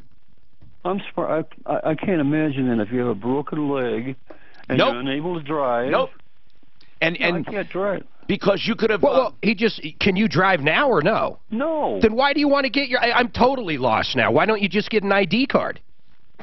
An ID card? No, what he's saying is, why do you need a license if you can't drive? Because you're going to be able to drive someday, right? The state will give you an ID card that's exactly like a license, but it's not a license to drive. It's a state ID card. Why don't you just wait until you're able to drive and just get it renewed? I mean, excuse me, take the test. You might need ID. I'm 76 years old. Oh, okay. You didn't sound that, but not that I know what that sounds like. But yeah. And, you know, it's not easy for me to get around. Bro, I don't know what to tell you, man. I really don't. I So he don't. can't pass a driver's license? Warren, do you think you won't be able to pass? He can't drive. He's got a broken leg. He can't drive. But, Mark, that's just temporary. Since I was 16 years old. The bottom line is this, okay? Let's just sum it up so we don't have to keep going there. He let it expire. He says, hey, it's not my fault. I have a broken leg. And he's saying at such time that he can get down there, he would like to be able to renew it without taking the test. I don't believe. Let's ask Master Drive if they waive it. Or if maybe Master Drive can help them. They do tests. I don't know. Don't they do tests right there after their training? Yeah, our kids did them with them. Yeah. And then you just take the paperwork. Actually, you nailed it. If Master Drive can do it, and I don't know why they can't, he'll do the test with... He said he can't drive, though. Not right now. It's God, I feel like I'm in a Scooby-Doo mystery. How long will it be, Warren, before you can drive, sir? Tom, I have been sitting in my recliner chair for 2 years. He's not going to be driving anymore. What do you need a driver's license for? Well, I'd like to be able to get around, go to the store. But Warren, you can still get an ID, a Colorado State ID. Hey, listen, guys, it's a dog chasing his tail here. Stop with the ID. He knows about the ID. Mark told him. Here's the deal, okay? He wants to drive, but I agree with whoever said, why do you need a driver's license? Because, you know, you're 76. You've been healing for 2 years. So I'm going to ask you realistically, when will you be able to drive? I have no idea. Okay. Well, I could drive now. Well, I could drive. We're chasing the tail. I'm sorry. Okay, you can drive now. Your compound fracture healing is not keeping you from driving. That's both bones on the lower left. Warren, leg. I don't care about that. Call Master Drive. Are you able to drive physically right now? Sure, I could. Then why can't you drive yourself down there? Because if I do, I'm driving illegally. Okay. And I don't want to get caught. Okay, I see. So it's not that you can't drive, but why did you say you've been sitting in your armchair for 2 years? Why? Because my leg, I can't get up and walk around. But you can drive. But you can drive. I can drive. Okay. Because my right leg is good. And I need that, Tom, to right, and I understand. Stop the car. Okay. We'll get him a ride down. If you want to take the test, we'll get you a ride, or Warren, you can call Master Drive, and they'll do the test for you. Warren, you might be able to, but if you haven't gotten out in 2 years, I think what Mark said was right. Why do you care? Or Suzanne said, why do you care? If you haven't been out for 2 years, and all you need to do is, listen, if you need to get out every now and then, I'm just going to say it, Uber and Lyft is cheaper than owning a car. If you're only going to go to the supermarket once in a while, or you want to go out to, on a date. A doctor's appointment. I can't even go to the doctor. You can with Uber or Lyft. They'll be at your house within 10 minutes, usually within 5 minutes, and it costs you, I don't know of a ride that costs you more than $10 in the metro area. Well, I live in Longmont. Okay, well, that'll be a little more. Where do you go from Longmont? Do you go to Denver or do you go to Longmont? No, yeah, I think you're right, man. I went from, just when I picked up Addie's car, I went from Castle Rock down to I-25 in Arapahoe. It was $7.50. Yeah. Now, Warren, I'm not kidding, by the way. We will help you arrange to get there and get you there to get it done.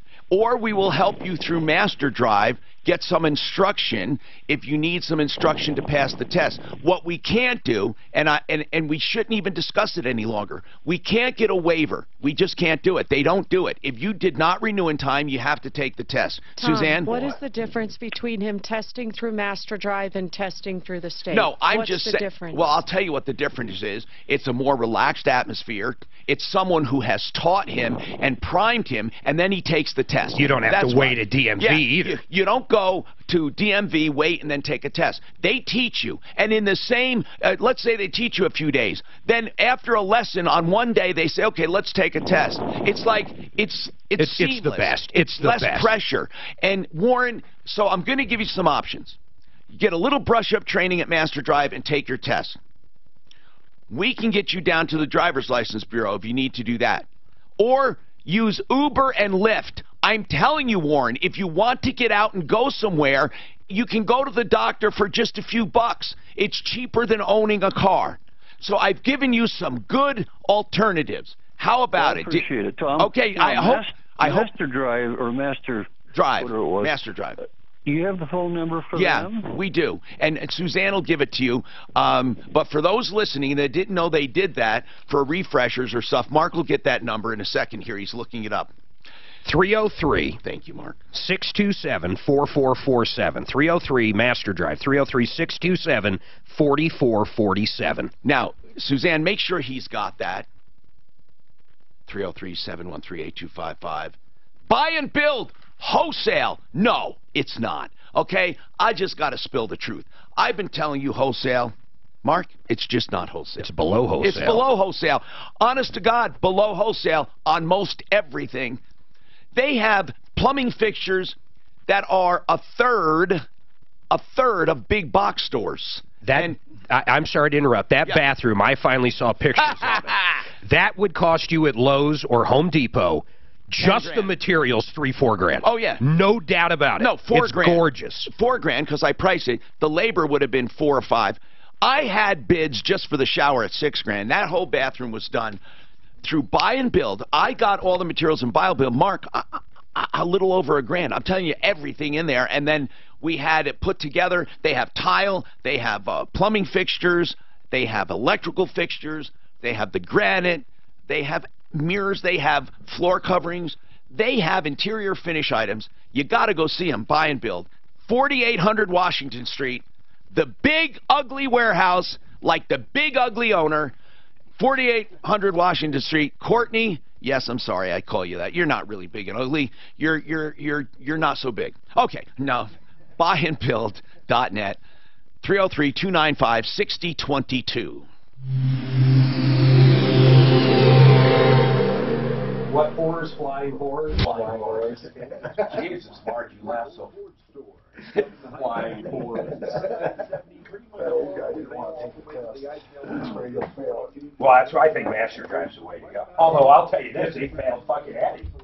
She did the whole course with them, and they failed her. They don't play around, man. And he might be scared of her eyesight. Almost every girl that I know, through my daughter Addie, that's the same age, they all failed their fucking driver's test the first time. It's mind blowing. And then every boy, I remember when Miles went through it, every one of them passed first time. I have no idea. Maybe just purely nerves. Did you let Miles drive the car before he was 16? Did you take him out and teach him? Both of them. I drove around. I let him start driving at 14. We would drive around the neighborhood constantly. We started out in a school, literally in a school parking lot. And then probably within 6 months, he was driving around the neighborhood. I never really brought him out of the neighborhood because I was just afraid of liability. He would have been fine, but then he got his permit, and then, of course, we were everywhere. Then he got his license, and he got into a fucking accident the very first day. Can you believe it? I couldn't believe it. What about Addie? Did you let her drive as much? She didn't want to drive as much, but yes, we went to the same school and started the same way, but she didn't want to do it. I know teenagers now that, through my kids that, they're all girls once again. They don't even care about their license. They just couldn't care less they get their license. It's so weird. You do? Guys too, actually. I got a stepbrother that didn't do his license. So. God, I wanted my license more. To me, that was free. I got my license the day I turned 16. And I bought my first car when I was 15 and a half. So the day I turned 16, I had my car that I had purchased and got your license. I was rolling. I was screwed. I was in, I think, the only state at the time, New Jersey. You had to be 17 to get a license. No, your buddies. I got it. 17. I had a moped license, which was freedom, but man, it was slow freedom. Well, at least you had some motorized wheels. It had to be literally a moped, though. It had to have pedals. You couldn't have a scooter. Yeah, they were popular back in the day. I had a motor pecan. Back in the 50s? Motor pecan. Yeah, back in the 50s. Actually, I think that's where my first moped was built, was in the 50s. they're such a piece of crap, because let me tell you, if you've ever been on a real moped and tried to pedal it, it's an absurdity. You would never be able to pedal that thing anywhere. I mean, even in an emergency, you would get off of it and push it, you wouldn't pedal. It's true. You know what's cool, though, is e-bikes. Have you ever ridden an e-bike? Are they electric? Mm-hmm. I haven't The ridden. E, that's the E. E. Energy bike. So you have to pedal. And whatever force you're pedaling, the motor will kick in and increase it by like 30%. Oh, really? So if you're going So easy, you're kicking butt, it's just huh? going to take it easy. If you go as hard as you can, like a mountain bike, I can maybe get it going maybe 18 miles an hour on pavement, going fast. Doing an e-bike, I can get it up to almost 30. No way. Yeah. They haul out. You start passing. Look at that guy go. Oh, mountain bike, not even a road bike. That's really, wow. You start passing cars. That's good. So does it recharge itself like you're going down a hill and everything? No. It's got battery packs. Yeah, no, they make it too heavy to have. Okay. Charging deal. So what is it? I don't know what the range is. I borrowed them from bike shops and taken them for test drives. I don't have one. I ripped my dad's chainsaw apart when I was like 13 and bolted it to the back of my 10-speed. It actually worked. I mean, it didn't work well. You know, the throttle. Did you have to reach back? That's what I'm saying. Yeah, but it worked. But the problem was I went to put it back together, the chainsaw, before my old man killed me. And the actual pull part, it's got like a spring mechanism all set up in there that retracts it. I fucked it up. I couldn't get it back together. So I put it back together without the spring part. So literally, it just kind of tucked the thing in there. So you yanked it real So hard. when he went to use it, oh man, he knew instantly it was me though. But that was my way of covering up, you know. Instead of telling him, that's just how kids think. Instead of like just getting it done with, you just put it off. If you had gone to him and said, "Hey, Dad, I broke the spring," Yeah, you know, he would have ordered a spring. Okay, guys. You weren't George Pro Auto Care, he's not coming in, right? Not cut, you know what I mean? Okay. Pro Auto Care, your car nanny. If you're looking for someone to take care of your car for maintenance or for a quick fix, a repair, Pro Auto Care. In business, 26 years, or going on more now, going on 27, of course. They have two beautiful shops, one at Evans and I-25. You go just east of North Ondalia, and then south of Bowles on Santa Fe. It's on West Church and Santa Fe. That's right near Arapahoe Community College. Here's the bottom line. When you become part of the Pro Auto family, you get roadside assistance in between every single repair, roadside, and they'll come to your aid when you need them. Plus, you get the great convenience of being able to work with a guy who will keep track of your car for you. You never have to worry about what's due and when it's due. They are your car nannies. 303 Pro Auto. 303 Pro Auto. It's that easy, okay? Now, Austin, what about your rental deposit? Yes. What's happening? Yes, so basically the landlord has the ability to basically write herself an open check at this point. Now, see, here's the deal. Is this on a move out? Yes. Okay, Austin, on a move out, we get this complaint so often, it's ridiculous. People say, look, I moved out, everything was great, now the landlord, as you say, is just writing herself a blank check. So, what happened? First, by law, they have to let you know within 30 days what they're doing with the deposit, or by lease it can be extended to 60 days. But it has to be a detail of what they're keeping it for and why. Did they do that? No, so yeah, we're only a few days in, and yeah, she will be stuck to the 30 days. We didn't have any 60-day amendments. Okay, so within 30 days, you'll get a notice. Did you, first of all, break a lease, or was it the end of a lease, or what? End of lease. Okay, the next question, why do you feel she's going to take it? Because she started diving into all these things that she saw as not clean to her specs. How much is the deposit? $2,000. Okay. Cleaning is not damage. Now, they can take a cleaning fee if you don't keep it clean, but it doesn't have to be perfect. Normal wear and tear also can't be taken off. It's only damage and cleaning. But I want to ask about this. How long were you there? This is important. 1 year. Okay, because the longer you're there, the less they can take really for damages, because most of it is wear and tear, and you can make that argument quite successfully. So, tell me why you're anticipating trouble. I mean, other than she said something didn't look clean. Why? Yeah, because she ran through and started saying this, you know, under the stove, under the fridge, just these tiny things, but basically started adding up, saying she'll charge X amount an hour, keep track, and send us a detailed list. But the biggest complaint... Well, wait, did she do that before you moved out? This was on our walk out. However, she had no formal procedure whatsoever. No, I know, so but you could have cleaned it after that. But this was after the fact that we don't have keys. We don't have, you know, the house is in her possession. I recommend to everyone, before you move out, you do a walkthrough with them before you move out, and you have them tell you anything that's concerning to them. And then if they say there's nothing, then write it down and make them sign it. If they note things, then keep track of it. I would now, a lot of stuff they'll say, well, you know, when you move out, things will be different. But I would do it, and I would move out before the last day. I don't know why people wait to the last day. Why? It's the dumbest thing in the world. You should move out ahead of time, a few days, to give yourself a chance to go back and make things right. But here's what you do. Austin, there's no preventing it. Now, Dan, did you handle this or something? Yeah, I was perched. So yeah, right. So he had it professionally cleaned. He did. Yeah. Wow. Yes, and so we do have pictures from the cleaner of the state of the house, you know, after it was the final cleaning. Good. And so, I mean, the biggest issue is when we were doing the walkthrough with her, it's basically the whole feeling was it was an endless list that could keep growing. It's attitude. I get you. So hold on now. Let's just get right to it. When you get this list, she's going to claim either you're only going to get some of it back or none of it back.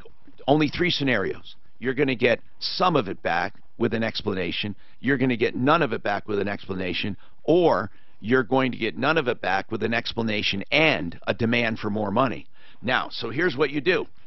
If she wants more money, you sue her for the $2,000. If she doesn't give you all of it, you sue for what she kept. And that's all you can do in small claims court. But you have to have proof. Yeah. But and can I address her specific line items and the cost that she's associated? That's the biggest straw that's breaking my back is that she wants to charge $100 to $200 to dry clean and press 1960s curtains that we took down and stored inside the house for the year. A judge would call that unreasonable. You bring it up just like you did, line by line. Just don't waste a lot of time with, you know, the system is screwed up and she can basically write herself a check. But your arguments are going to be sensible, because if you gave me something like that as a judge, that she wants to dry clean drapes, what, are you kidding me? Forget it. Unless, you know, and you had it professionally cleaned too. So that is what I would bank on. Robert, what were you going to say, Dan? The last thing, that he signed a thing that she would charge him cleaning, and he signed it. What? The landlord, right, Austin? Austin, you signed? So what did you sign? When we went through the walkthrough, there was massive tension between my 2 roommates, who are hot-headed and tempered, and her, who's stubborn. So basically, it was this standoff. Towards the end, we were basically like, all right, screw it. If there are small cleaning items that you want to hit, you know, we'll agree that you'll take care of them. However, there were no but what did you sign? That's what's important. What did you actually sign? Do you have a copy of it? Hold on. I need to know what you signed. You could have screwed yourself. I don't care what the law says now. If you sign something saying we're going to take certain responsibility. BestBasementsDenver.com. That website says it all. BestBasementsDenver.com. Lent Construction, Jack Lent, 20 years in the construction business, a perfectionist. I love the way this guy works. He looks for the best, most efficient way to accomplish your creative design with minimal cost, and that means value. It doesn't mean the cheapest. It doesn't mean cutting corners. It means doing it efficiently and doing it better and giving you a line by line and showing you exactly what you're getting, and you can make changes. You can talk to him. He does design, build out of your basement the way you want it with value engineering. I love that term. So that is Lent Construction. If you're getting a basement done, find someone who loves to do basements and has been in it for years that you can trust. This guy has a law enforcement background, straightforward, honest, skilled. 720-744-2885. 720-744-2885. Listen, with all the complaints you hear on this show about builders and contractors and home improvements, when it comes from me, you can bank on it. BestBasementsDenver.com. 720-744-2885. When they're walking through, can you get me that or not? So you're still down, bro? Okay, thanks. So she was saying there's dust underneath the refrigerator. Honest to God, this woman sounds crazy. How much does that cost? When they were mowing, they had to mow it. They said there was clumps of cut grass in the yard. You know, like when you mow and stuff, they weren't bagging it. There was clumps of grass in the backyard. So, I think that's what landlords do. They nitpick the heck out of it. Well, I think that they look at that deposit. They want that deposit. Oh, absolutely. Yeah. But I would say, Judge, you have clumps of grass, you know, for mowing. I am so thrilled we now have a chiropractor on the referral list. Brighten your family. So I told him, I said, the best thing to do is to try to wait 30 days and get triple damages out of it. Off and can cause misalignments, and of course she's What Tom said is right. You have to just go through it line by line. And if you start bitching about everything else, then you're hurting yourself. So if you just take it line by line, dry clean drapes that are 4 years old. So curtains, they took the drapes off and put them in a box. They didn't even use them. And because they were in a box, they were creases in it. When they hung them up as creases, and that's why she wanted to dry them. And if you get a package, well, just 10 or more, you can get $35. You know, that is a direct cost to her. He did that. If they did that, now I could see pressing those or steaming them. They can steam them in Steam them is all you would need and stuff to take out. But he has to bring that up. Right. And then these are their 1960s curtains, so he's probably exaggerating. They're probably 1970s.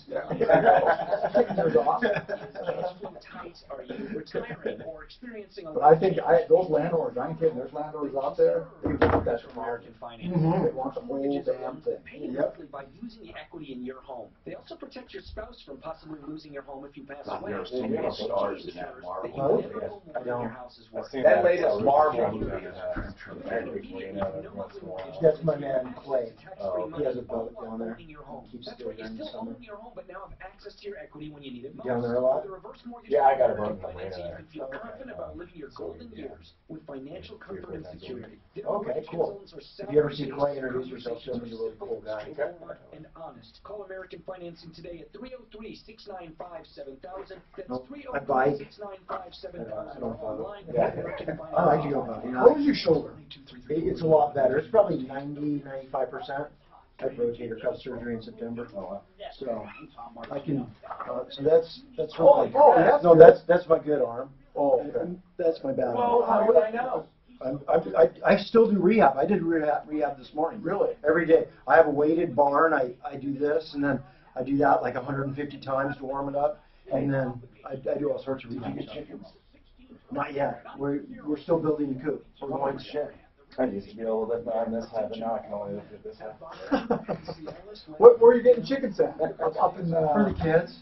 They want some chickens. Do you know my helicopter's still in for that? Hey, really? They've had it left. Here's what I fear. There's no pain, That no surgery, and no medication. I have an annual code. I mean, this thing, you know what? Fucking helicopters. That's all I have to say. It came out of maintenance, right? And then it went right. For a helicopter, they say this one, bulletproof. No, this has cost me more money than any hell. The Robinson, throw stones at it all you want. It's gasoline, it's not a jet. It's only, it's a four-place. It's a very basic helicopter. It's fast, efficient. The way they do it, they go from 0 to 2,200 hours, and you trash the helicopter. Basically, it's got the entire helicopter has a life living. But at 2,200 hours, The cost now is like $250,000 to refurbish it and in zero time it. New rotors are for $250,000. It might even be cheaper than that right now. So if you prorate that over the 2,200 hours, or here's the problem: it's 2,200 hours or 10 years or 12 years or something, and that's the only problem. But I love that helicopter. You don't think you'd use it at least 200 hours a year? I fly about, what do I fly?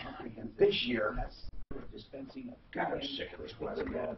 This year, I have personally flown 100 hours. No, so far about 50. So far about 40 hours. That's a lot. 40 hours. What's your lifetime? In everything. Huh? What's your lifetime? Oh. What's your book? Well, here, my lifetime hours about 900. 5,000. Oh, God. Well, I'm not, let's put it this way, I'm right around like 40-something, but I'm not over 5, I know that. His is probably 7,500. Oh, I thought. Because airliners fly a lot more than. Oh, that's right. That's true. What you got? Hi, Tom Martino, your troubleshooter. 303-713-TALK. 303-713-8255. Rocky's Auto, 63rd and Federal. How many people do you know? How many do you know that really give prices on their website and on the lot without even talking to them? Rocky's. They have a big selection, and you can see it all at Rocky'sAutos.com, or go there, of course, because they change it often. So I would suggest you go there. And it's 63rd and Federal. Rocky's does not play around. They have good, square, straight dealing.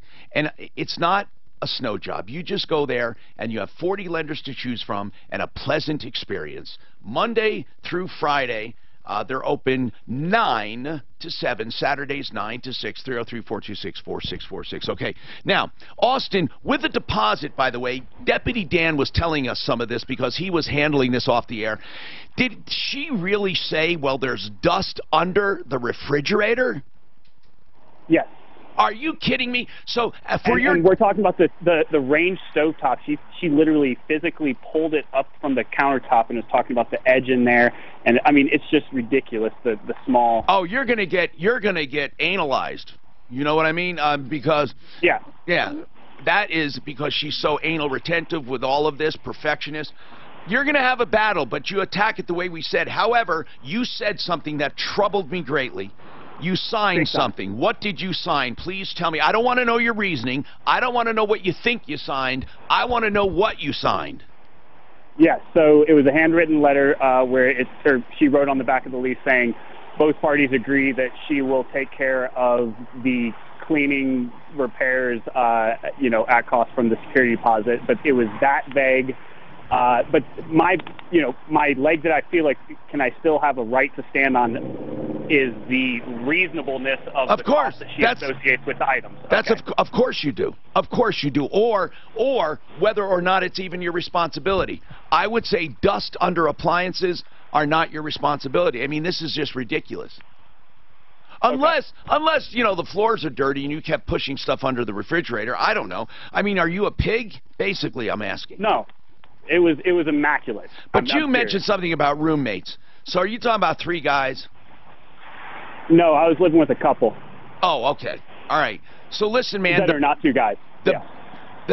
No, that's all right. But there's 3 of you in that place. Now, here's the deal, Austin. Not that there's anything wrong with that. Now, Austin, you got to fight it. That's all you can do. And when you get it, why don't you run it by us again, okay? And then we'll give you another kind of opinion. Okay, what's happening, Robert? This is an on-air review, I think. What's happening, Robert? And not much, man. I tell you, I did one of your secret shoppers. I went out. Oh, cool. I did a screaming deal with Kimmer Transmission. Yeah. I went out there on Tuesday.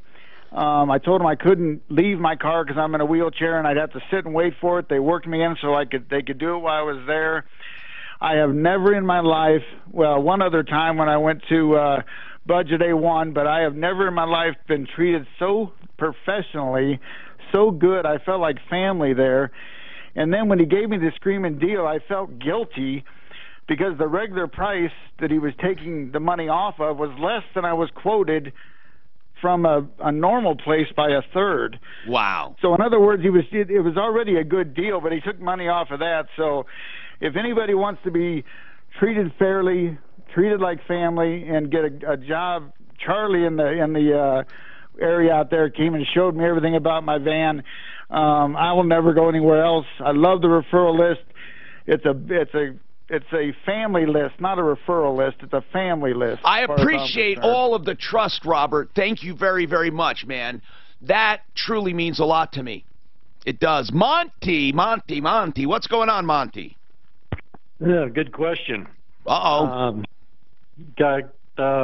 Live in the county in Loveland. Yeah. We had a septic system go bad at the residence. Now, you're renting this place, right? No, it's a private home. Oh, okay. So you own it, and your septic went bad. Okay, go ahead. That's correct. All right. So we called a highly recommended company called Mr. Reuter. Well, who? Okay, they were highly recommended by who? By Mr. Reuter. Well, we or Mrs. got Reuter. names, or I got names from people that have, all right, friends, and then I checked on them. How did you check on them? I'm curious because you said that. I called them. You called who? The people? I called Reuters and explained to them, see if they were the type of person that we needed to come in and correct the issue. Okay, gotcha. So you checked on a meeting. You got a feel for them. So what happened, man? Well, they did come out. Yeah. They gave us a rest of the estimate. Yeah. They sent a crew out. What they did with a supervisor. What was the estimate? What was the actual contract? Did you do a contract? Well, it was done in pieces. I don't understand. Pardon? I don't understand. What do you mean? Well, they said they didn't know if the septic tank had gone bad. They didn't know if the plumbing was bad. Okay, so they were going to do one stage at a time. What was the first stage? They ran a power auger through the line to see if maybe there were some roots or something in it. Okay, they augered the line, and how much was that? Just that's rough. One of the things that it came in sections, but the total bill was around $40,000. Whoa! Hold on. Now, a septic system from scratch is maybe $16,000 to $20,000, depending on soil conditions. Okay, 16 to 20. Now, if you have challenging soil conditions and extra big leach fields or extra big tanks, you can be 24 grand. I've never heard of one more than 30. And 40 to repair, I don't understand. This is what did they basically do the whole system again? Did they just because for that you get a brand new system? Well, they put in a new tank in the leach field. So basically, you have a brand new system except for a leach field. You have new piping and everything. That's correct. From the house. That's correct. Okay. So what are you complaining about right now? Well, we also had a water line leak, which they also took care of. So it was the city water coming in from the main road into the property. Gotcha. Okay. And along with that, we had a water hydrant that was connected to the same line. So they augered, installed a new system, fixed a water line, and yes. Okay. So anyway, where are we going with this? What is the complaint part? Well, they said that they would replace everything, the ground, the property, back to its original shape. Well, what does that mean, back to its? You mean you got new stuff? It's probably better than original. Well, he might be talking about sod and bushes. And oh, is that what you're talking about? Yeah, well, part of it, yes. Do you have a contract? Do you have a contract we can look at? Because it's really, I want to help you, man. But I need to get to the point because I don't know where we're going. You're telling me what they're doing, and it cost you 40 grand. I just need to know this. Did you pay them 40 grand so far? 35,000. Okay. So is there 5,000 due and owing? No, we paid in full. They had to have the payment to finish up everything. You said it was a $40,000 bill, did you not? That's what it is. Oh, yeah. But go ahead. And you paid 35, right? Well, yeah, with the line and everything, I think it was about 38. Okay, I get what you mean. I see what you're saying. Okay, so about 40 grand. So hold on, Monty, and we'll come back and find out exactly what's wrong. But I got to find out what's wrong. And then some guy wants to make a comment about Mark Major. I can hardly wait to hear that because it's probably something very complimentary. Plumb Line Services, we're just talking about drains here. Plumline Services has their own drain division. I said that last time, right, when I did their commercial. Well, in addition to their own drain division, of course, they have free second opinions. And that means if you're told something is wrong, or they give you a price on a sewer line especially, or a panel change out. Remember, it's plumbing, heating, cooling, electric, and drains, or they say you need a new furnace or a new air conditioning. Free second opinions at plumlineservices.com, 303-586-1086. You don't even pay a call charge. If you have a true written down offer, they want a chance at your business. But hey, if you have a great deal, they'll tell you. 303-586-1086. I can't believe they're out of gift certificates. Where? Red Lobster. Almost everything I do now, I go to this site called Raise. You told me that. And you buy the gift card discounted if you know you're doing something. How much is this company? On Red Lobster, I would have guessed probably 9%, maybe 12%. But hotels.com is a big one, man. You can always get about 9%. You get the best price on a hotel, then you get an extra 9% because you buy the gift card. So Raise, R-A-I-S-E. Rain showers throughout the rest of today with a high of 54. And they're all, you don't got to wait for them to ship. I mean, I've never bought one. Yeah, you get it instantly.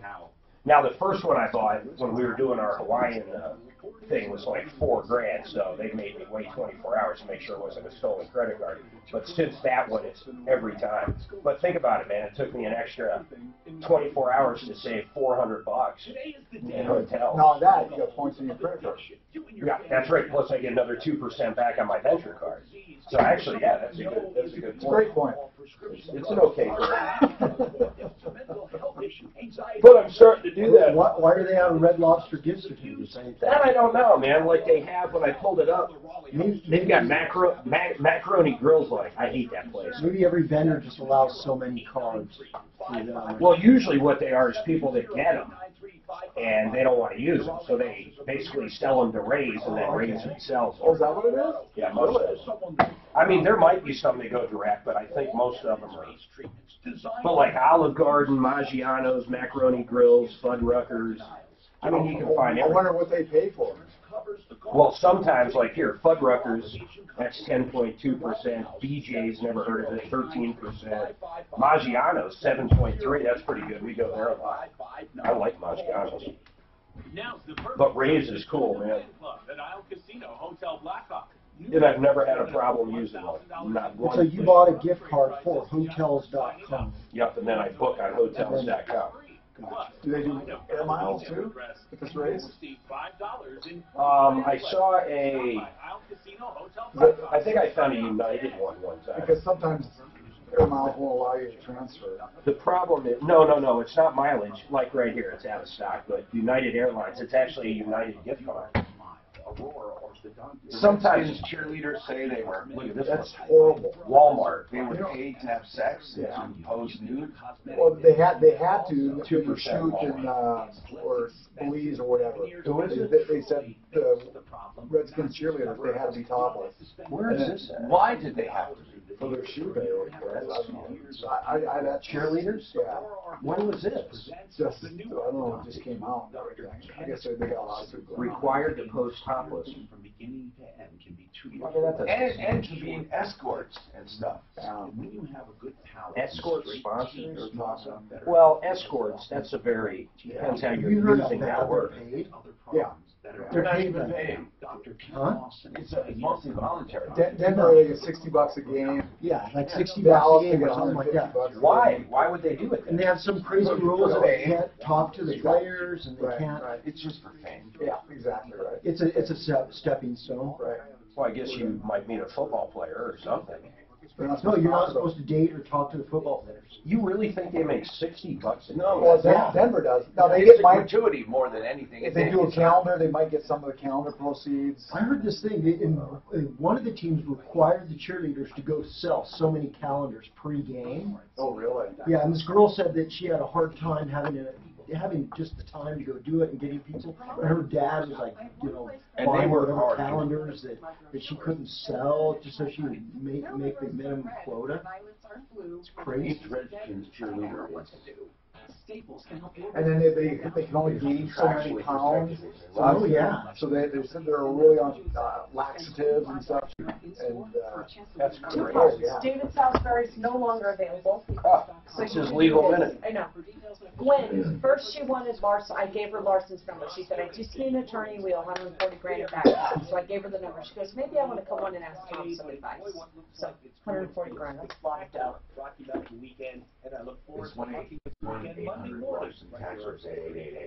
I'll put it on the screen for you. Okay, I think it's 800. I don't remember. Hi, I'm Tom Martino, your troubleshooter, 303-713-TALK, 713-8255. David Salisbury is perhaps one of the most important attorneys we have on the website. It's something everyone should do, and that's estate planning. Whether it's a simple will, a trust, probate, a beneficiary deed, you can make so many mistakes in your life. Before you try transferring a house to your son or daughter or doing any of that stuff, just call him. He'll answer questions free on the phone. Initial consultation's free as well. But truly, if you do have something, like a will, he gives you a flat rate price. If you want a trust, flat rate price. It's so easy to deal with. You don't have to worry about nickel and diming. He gets everything done. So please call David Salisbury, and by all means, give him a call for help, because he loves helping people, and he gets a lot of calls from people. He says he's happy to answer a quick question so you don't make a mistake. Like, David, I'm thinking about signing my house over to my kid, and he'll say, no, do a beneficiary's deed, or do this, or do that, or put it in a trust, depending on your situation. 720-493-3911. 720-493-3911. David Salisbury on my referral list at referralist.com. Do you see how this works? Everything is integrated on this show. The sponsors, the commercials, the content, it's integrated because I believe in what we're doing. You have a comment, Joel, for... and I'm not finished with you, Monty. I just want to get this quick comment about Mark Major. Go ahead. What is it, Joel? Hello. Mark, Mark you fill in the blank. You're going to say Mark Major is a no good, disgusting, dirty, rotten. Fill in the blank. Just kidding. He cracks me up with his Seinfeld jokes. Oh gosh, I crack up every day. I listen to your show. He is a fan of Seinfeld, man. He's seen every episode. Yeah. It's not a lie if you believe it. I love it, Mark. Thank you. Keep going. He has some other quotes. He and Dan do that all day long. Were you a Seinfeld fan, Joel? Oh yeah, it's back when times were more simple. I think we can still laugh about stuff, and now just everybody's just so uptight about something. He needs to come in as a common man. Suzanne, get him to come in for a common man. He likes Mark. He deserves him. Okay, now Monty. This septic system and this whole contract, basically around 40,000. What's wrong with it now? What's wrong? Let's get right to that. Well, as far as the septic system, I think it's working very, very well. Okay, so what problems? And I've asked for a itemized statement of a breakdown of everything to where they came up with this amount of money. It doesn't matter. You agreed to it. Well, the contract states that we will do this or this, but if we run into rock, if we do this, it could be more. Oh. And then, so they have a price up to that. And then what had happened is... Well, hold on. If they increase the price, Monty, we got to get right to it, because if they increase the price, sure, they have to give you a reason. They don't always need to detail or justify anything. If you did a lump sum or block pricing, they don't have to tell you. I need to know the conditions of the contract. Please hold on. And Suzanne, if at all possible, can we try to get a copy of the contract? When you think about home loans, think Ideal Home Loans and the help they can give you. That application process, we go through it line by line, and that really allows us to do an effective job to make sure we're doing what's in your best interest. Call Brent Ivinson and his team at 303-867-7000, 867-7000, idealhomeloans.com. They can answer all of your home loan questions. Equal opportunity lender, regulated by DORA, NMLS 136756. It all rebooted. It already rebooted and came back of the show. Oh, yeah. Ours was 16 years. No. Or was when I came in, mine came up quick. Okay. I had blue screens when I came in. And it said, yeah, I finally got back. It said, click here to reboot. Okay, cool. When you get in the loop, pay attention. Since 1991, owners Bob and Tammy with their son Travis. So you the bet on the Broncos again this year. You got against them. Who? I bet. I am purely a true gambler I have no allegiance to any fucking team ever when it comes to Let's do the over-under on how many games won. What do you guys say it again? The over-under on how many games they're going to win. The Broncos? Yeah. If I had to bet that right now, I say they win. I say they win. The over, I'll take the under, and let's set the line at 6. And What is the name of that place? Is it Party City? The one over on South Glen, Party City? Your choice. Costco Quesadilla. So you're betting that I don't know. not win when 6. So I'm guessing they'll win. Place to have parties 6 at? is a push. No, it's Party City. So I'm Party We can go City's already 6.5. buying party stuff. We'll go 6.5. So I get, if they win 1 through 6, I win. Anything over 6, I win. I take that bet. Is it Party Time, Party Quesadilla? Yeah. Well, with him, What I kind of want costume 8. does he need? I'm not going to do it. I already know my line's fucked up. No. I don't know. Who'd they get in the draft? Anybody versus That Chubb's up there. They have this place over in downtown Littleton. What's his Every name? costume you can imagine called Ranky Brothers. Sure, R-H-U-B. I can get it. We brought him back from Dallas. Yeah, CHUBB. You have to go by there and pick it up. We brought him back? Yeah. Hey, guys? You want to wrestle him on the plane? Oh, but they're getting rid of Shane Ray, it looks like. Yeah, that's because they got Chubb. And Shane Ray. That's a big dude, man. Shane Ray, Chubb, yeah. He's number 5 pick, so they got him. Yeah, they probably had good picks this year, right? Well, they're number 5 there, that. Who was the first pick? Who was it? Chubb? No. Oh. First overall was The quarterback, Who did you Find play it? for? Baker. Baker Mayfield. Where did you play? Alabama. Okay. They were dropped. The first pick, they said, no, maybe Josh Allen. So he came from a running school, though, it sounds like, right? A defensive They school. said he's probably got the best to step right in. I can throw the old pigskin about 112 yards. This Josh Allen from Wyoming, he's got an arm. I can't even grip. I'll take a bet on that too. Now wait a minute. I'm going to throw it out of his fucking helicopter. No, Arf, how many times did you get to throw? I'm It might take me a lot of times. That's right. I can throw like 1,250 yards. Hey, Mark, you got to get a bucket of, rig up a bucket of balls that you pick up with your golf balls, pick up with your drone, and do ball drop contest. Oh, shoot, if you could hit a bucket or something? No, here's what they do. You buy a golf ball or 2 or 3 for charity. You buy a golf ball. They put them in a little basket. They take them up, drop them over a green, and the closest to the hole wins. That is pretty good. It's called a ball drop. I don't know how They wanted me to do one in the helicopter. It's just outrageously expensive. I don't know how I'd hook up a. I don't know, but it'd be cool. They wanted you claw. to actually do it, to drop in front of your helicopter? Yes, I'd bring somebody out. Yeah, Why would it be expensive? People have done it. Because when they fall out, your insurance Because, goes no, away. I'm talking about it's expensive as hell to do it. I mean, for me, Fuel? For the fuel? for everything, you know. The whole thing. But you're going to go flying anyway. No, I would do it. I'm different. I'm talking about. Do people parachute out of helicopters? Oh, absolutely. Yeah. Why don't they? Why? Like when I did it, it's always in a plane. Because they're so inefficient, you can't fit that many people unless it's like if you have one of those big militaries. Plus it costs. Oh yeah, you could do one of those big. There's not as many pilots. Actually, there's a million reasons. But you know what, man? I love watching them when they do. Holy shit, what they can do! First of all, they do the power line. They pull power lines. They do towers. All that shit they do in the mountains that you see. That's all. The lumber. Have you seen that?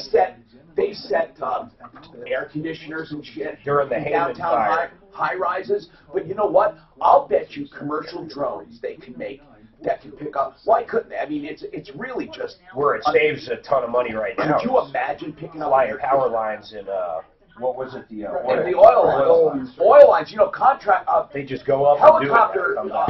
There were some helicopter schools that made all of their money on those contracts. They would have to fly every day the power line.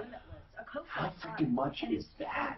Do they every day? They inspect every day. Every day they fly around. Probably the pipeline, too. Oh, they fly around. They're different ones. Pipelines. Pipeline. But they're different pipelines. But what do they got to inspect them once a year? I don't know. They fly them every. You don't think they do the same one every? No. They might do it every day. They probably continue. They continue, Right, maybe. But they have a mission. Now, think about drones, how much they And they land, they recharge, they take off, go to the next place, land, recharge. No, I agree. Drones is safe. Do they have any solar power? The ones that charge. The newest thing I've been doing on my drone is I can fly it outside of range. So I'll go by waypoint, and I learned how to override. That's what I mean, yeah. So, but it's weird though, because you lose all signal. So it's just weird that you can fly it and you have no idea what's and eventually comes home. Yeah, but the scary part is I override that when it loses signal comes home. Martino on 630 KHOW. Help me if you can, I'm feeling down, and I do appreciate you being around. Hi, Tom Martino, your troubleshooter. 303-713-TALK, 713-8255. Welcome. This hour brought to you by the Raleigh House. It's for treatment for addictions. This is a consumer show. We help people. We help people every day, truly recovering hundreds of millions of dollars over the 40 years I've been doing this in Denver. Really. I mean, just in a year we can do $10 million in cash, merchandise, exchanges, refunds, and services. Sometimes more, sometimes less. All you have to do is call. Now, the Raleigh House, you would say, isn't this a weird thing to advertise? It really is not the way we're doing it. The Raleigh House established a community information line about addiction. This is for anyone to call at any time. Anyone at any time. You know, during normal business hours. I mean, it's not like an emergency line, okay? Now, you call and ask, how do I know there's an addiction? What do I look for? What are the signs? I found this. What does it mean? How much does it cost? Does insurance cover it? How long does it take? Are there different programs? Are there free programs? Can you tell me about the free program at Salvation Army? What about your program at the Raleigh House? Now, they do have a premier addiction recovery program, multiple locations in the Denver area, but I promise you, I really do, that the purpose of this line isn't to get you to come in. The purpose of this line is to impart unbiased, truthful information. It's a wonderful place, the Raleigh House, and they are offering this as a free community service. Anything you need to know about. How do I approach an addict? How do I know if it stopped?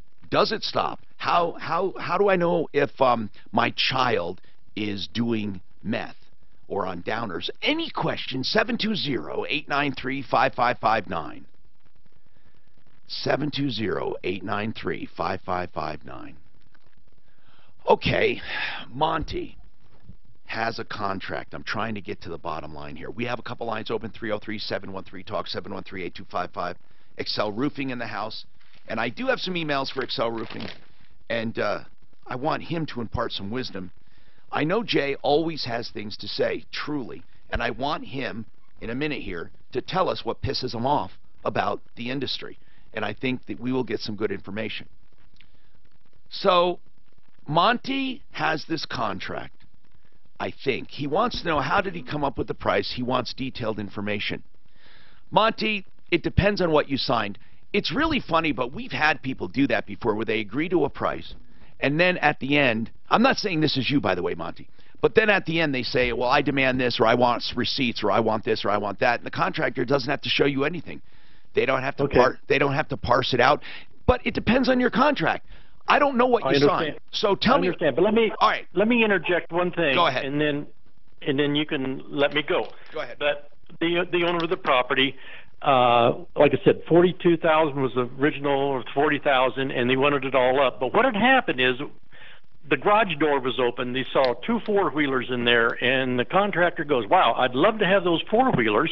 If you'll trade me that, I'll knock off $5,000 off your bill. Well, come to find out, then that's what the lady did. She signed them over and all that. Come to find out that the owner of the company says, no, we have a policy that we can't do that. And I said, well, then I want the 4-wheelers back. Come to find out that when he was checking the receipts and everything that I requested, he found out that there had been some finagling with the billing or the paperwork. And says, oh, wow. What are you talking about? He's the owner. What are you talking about? You're making no sense, Monty. You may think you're making sense, but you're not. So far, all I know is there is some kind of contract for around $42,000 now, you're telling me, and he wanted somebody working there wanted to trade the four-wheelers. The boss said no, so that's very easy. You go back to the original price and return the four-wheelers. That's it, right? But yes, but it's been since January. We haven't seen them. Wait, you do not have the four-wheelers? No. And did you pay? How much have you guys paid so far? I get you're doing this for someone else, right? For a neighbor or what? A friend? What is going on? Paid $37,000. Okay, you paid $37,000, and does he want the balance right now? No, that's what we owe. I mean, that's what we ended up paying. But they got the four-wheelers. I understand. 37 plus 5 equals 42. That's exactly what you said. So leave it like it is, or is he asking for more money? No, he come to find out that it was. God almighty, I don't even know why you're calling. Okay. All right. I swear to God, Monty, I will shut up. Why are you calling? I'm not trying to be smart. I want to help you, Monty, really. What do you want? Because the work hasn't all been done yet. God almighty, you could have said that in 2 minutes. So you guys paid $42,000 in a contract and the work has not been completed. Did I just say that in 10 seconds? Yes. Is that what you're calling about? And he wants his four-wheelers Can you back. believe? No. It does. At this point, it doesn't matter. It's the boss that nixed the four-wheeler job. Monty didn't. They were happy to do it for the $5,000. Right now, the way it stands, they paid the entire 42. 5 of it was paid with 2 four-wheelers. So that's all you had to say, that you guys paid $42,000 and 5 of that was a trade, and the job's not done. God, I've heard so many stories that I don't even know what had to do with this. So okay, let's call them. Let's help you. Look, now I want to help you. We can call, what's the name of the company? Rooters, you said that because I said, why would you ever recommend them? Okay, so let's call them, man. Craig, Deputy Greg, could you call Rooters for us? Okay, let's call Rooters. And let's say a very simple question. When is the job going to be done? Tell me what has not been done. What is still incomplete? And the four-wheelers are returned. He said they would return the four-wheelers. Okay, Monty. The four-wheelers at this point, you guys were willing to trade for $5,000.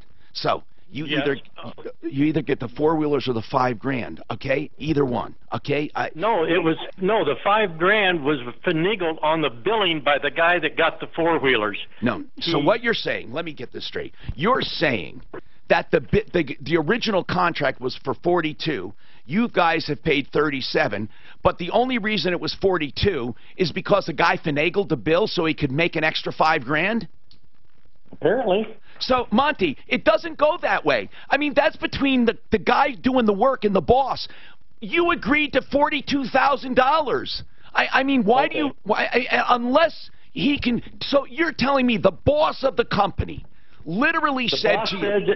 The boss said that they should not have taken the four-wheelers. The bill had already been paid in full. So this boss says the job should only have been $37,000 from the beginning. Yes. Okay. Now, why didn't the boss say that when the contract came in? Why did he approve? He didn't even know it. He said he didn't even know about it. This was turned over to the crew. Okay. The crew came in. We've had about 5 crews out here. Okay, guys, this is very interesting. Listen to this, guys. If they agreed to $42,000, they agreed to it. Before the four-wheelers were mentioned, you guys agreed to 42. Isn't that right? No. You said you had a Tom, I don't have all the paperwork. Monty, all I know, you said that you guys had a $42,000 contract. How much was the contract for? $37,000 and some odd dollars. You said it was $42,000. That's what the original quote God was. almighty. I'm done. Bye. Have a good time. All right. What's going on with Gwen? Gwen, what's happening? No, I can't help the guy. He's a moving target. Monty, I asked you how many times what the goddamn contract was. How much? And you can't tell me. You keep saying different numbers. How much is the contract? How much is the contract? He says 37. Then he says 42. Then he says around 40. If he wants to get us paperwork, I'll look at the dang thing. I'm just tired of it. hold on. I just need to collect my now. What, Jay? You listen to this. What did I do wrong? Tell me. I swear to God, tell me what I did wrong. No, you didn't do anything wrong. You're trying to make heads or tails out of the deal. And this guy started with a story. He didn't have his so facts long. straight. He didn't have his facts straight. He should have said, I have a contract for $37,000, and all the work was supposed to be completed for this. They finagled me into paying another $5,000 with four-wheelers. If that's what happened, if they don't somehow even know. tricked him. Unless he agreed. Maybe he agreed to the 40. Do you see what I'm we saying? don't even know what they agreed to. I don't know what the original. I don't even know what the original contract was. Keith, can you make head or tails of it? Go ahead. Yeah, Tom, how you doing, sir? Hey, Jim. Hey, man. I think it is. I think the guy said, hey, I'll do that, took the money off and didn't return the invoice in. And so, in other words, he's saying that he paid more than he did, and the owner of the company didn't know. Is this right? Like, but what was the original? Like, I'm trying to get at this, though, and this is for everyone. What if he agreed to $42,000 in the beginning? Let's just say that. If I agreed to a price, and let's say the subcontractor is screwing the contractor, let's say, okay, but if I agreed to the price, it's nice of the contractor to say, hey, my subcontractor finagled numbers, and you're paying $5,000 too much. It's nice of him to say that. But I wonder, am I still technically bound to the 42? What do you think? Like you always say, look at the contract. Yeah, hey, I mean, I want to know who's the owner of the company. Did he ever say the name? I know. No. He just said Reuters. If he knows the name, I know. But if it's the guy up north, they're kind of shady. Anyway. He actually said Mr. Reuter. You know, so Keith, we don't have a lot of good to say about Mr. Reuter in general, based on our past experience. But that was we haven't had any recent complaints, have we, Suzanne, about Mr. Reuter? I don't recall Not any. that I can recall, Tom. I think they handled the last one too, but it was a long time ago. Okay, so Mark, I'm going to ask you. If you agree to a $42,000 contract and you find out through the general that, hey, man, this guy exaggerated, you shouldn't be paying that much, I would be pissed off. I really would be. And I'd probably try to go after the sub directly and say, why did you cheat me? And he's going to say, well, I didn't cheat you. You agreed to this price. That's a very interesting concept. What do you think? Well, it's pricing. I mean, if he agreed to the 42, that's the contract. I'd be upset being the owner of that company. I'd be upset at the sub. See, for example, if you were charged with selling something, they said, Mark, we want you to sell this thing, and we want it's going to be we're going to pay you this much money, you know, or whatever. You know, you can sell it for anything you want. It could violate your contract with me if I gave you something to sell, and I said, Mark, I want to sell this computer here, and I want to I'll sell it for $4,200, and you can have $200. I want $4,000. What if you can sell it for $5,000? You know, see what I'm saying? And I agree, and somebody agrees to buy it for $5,000. You can take the extra money. I think that's what this guy did. I think the subcontractor made some money here, but the homeowner, I think, agreed to it. Now, people may argue, Tom, the only reason the homeowner agreed to it is because they trusted the contractor to make a fair price. And there is some validity to that. Even though you agree to a price, if you don't know any better, is it possible you're being cheated, even if you agreed to it? Yeah, of course. I think it is. Yeah, like take an old lady we have once in a while that comes up, Mark. How about the blind guy that they sold DirecTV to? Yeah. Okay. Well, seriously. That's an obvious. But what about this one? What about when we hear some of these things where somebody had a toilet put in, they paid $8,000. Yep. We come unglued. Or how about the Cadillac that one guy sold that they were running in the paper for one price and sold it for like $30,000 higher? It was $32,000. They sold it to that woman for. They were advertising it for $16,000, and that was they raped Massey years ago. Well, remember the solar panel guy? How old was he? He was like 92 years old. And they sold him that 20-year lease on the solar panels. Yeah. Remember that one? You know, on a side note, though, I want to say something. The louder you are doesn't necessarily make you any righter. Oh, stop, Mark. Oh, my goodness. Mark, I got fired up. Frank Duran, therealestateman.com. The best you can find for buying and selling real estate. Frank Duran will get you more money than you can ever get on your own. It's a simple fact. And when you're looking to buy, he has access to things before they come on the market, right when they come on the market. When they're expired, he goes after them. They're cool tactics. Great guy. 303-920-1622. This report is paid for by Business Roundtable. Up in the high country, eastbound I-70 pretty much closed from Vail all the way to the Eisenhower Tunnel this morning due to the winter driving conditions. Westbound is open, but... Did you make him mix it? He didn't blot me out, did he? He didn't what? Did he blot out goddamn? He did. Oh, I doubt it. I didn't hear it. I don't think he'd do that, would he? Actually, I think Kevin did that once to us. You can say that? I'll tell you who you're going to... I know who's going to rain hell down on you, though. Tim? No. You're a step. She's possibly your assistant as well. Okay, now. She gets... Your secretary... She gets so mad when I'm dying to see the book of Mormon tickets for it coming up. And she just hates the fact I'm going to go see it because she saw it and just took a lot of offense to it. But she's not Mormon. But I can't wait to see it. Where are you seeing it?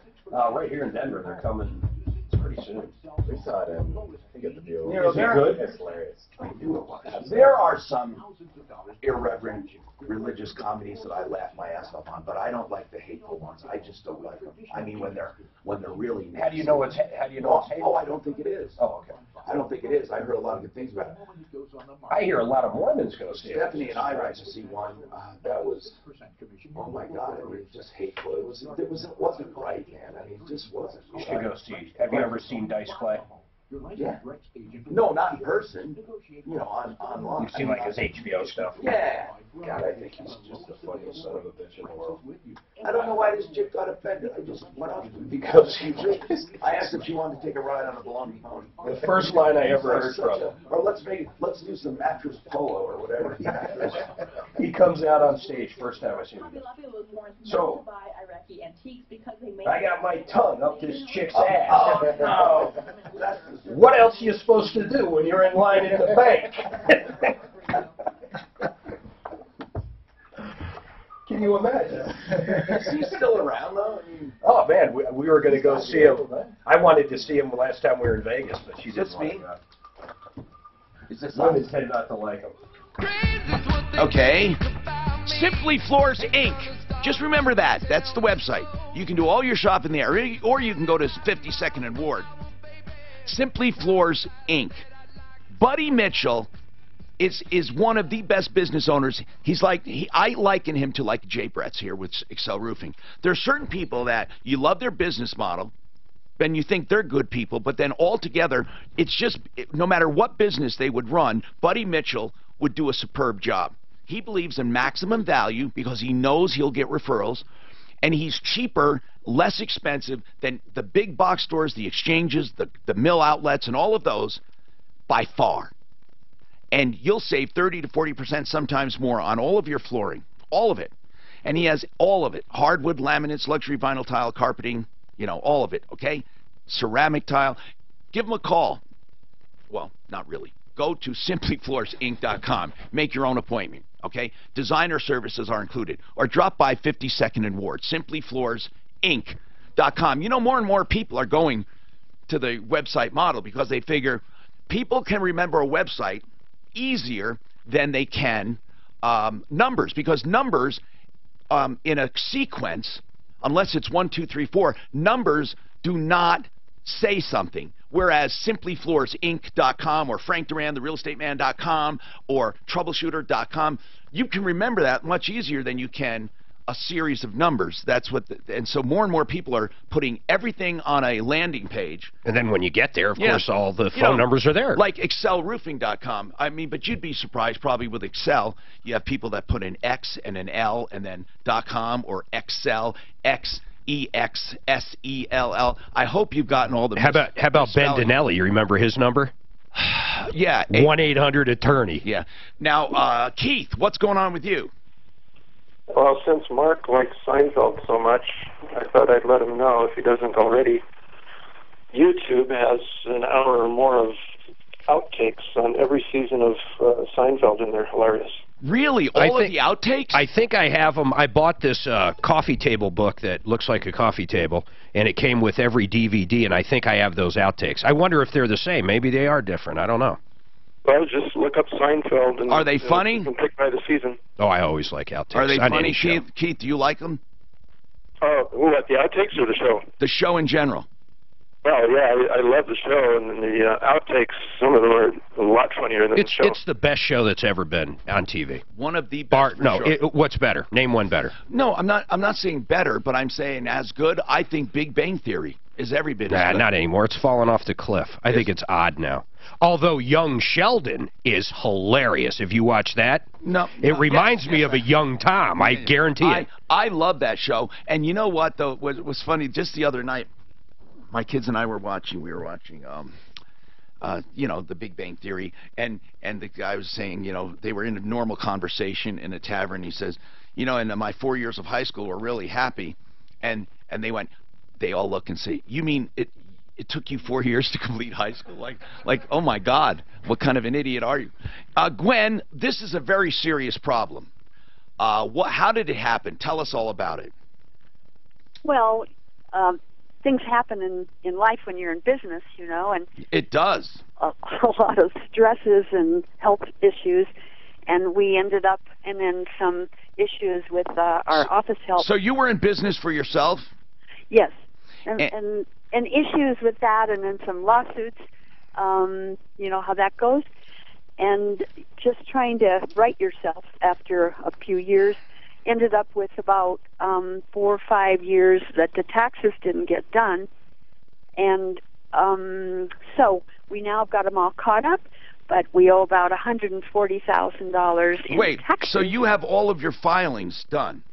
Yes, the filing is done. Gwen, are they payroll taxes? No, none of them are payroll taxes. They were income. We had a lot of losses, and we thought that probably they'd be covered. Gwen, what I'm trying to figure out, though, is it under your company, or is it under you personally?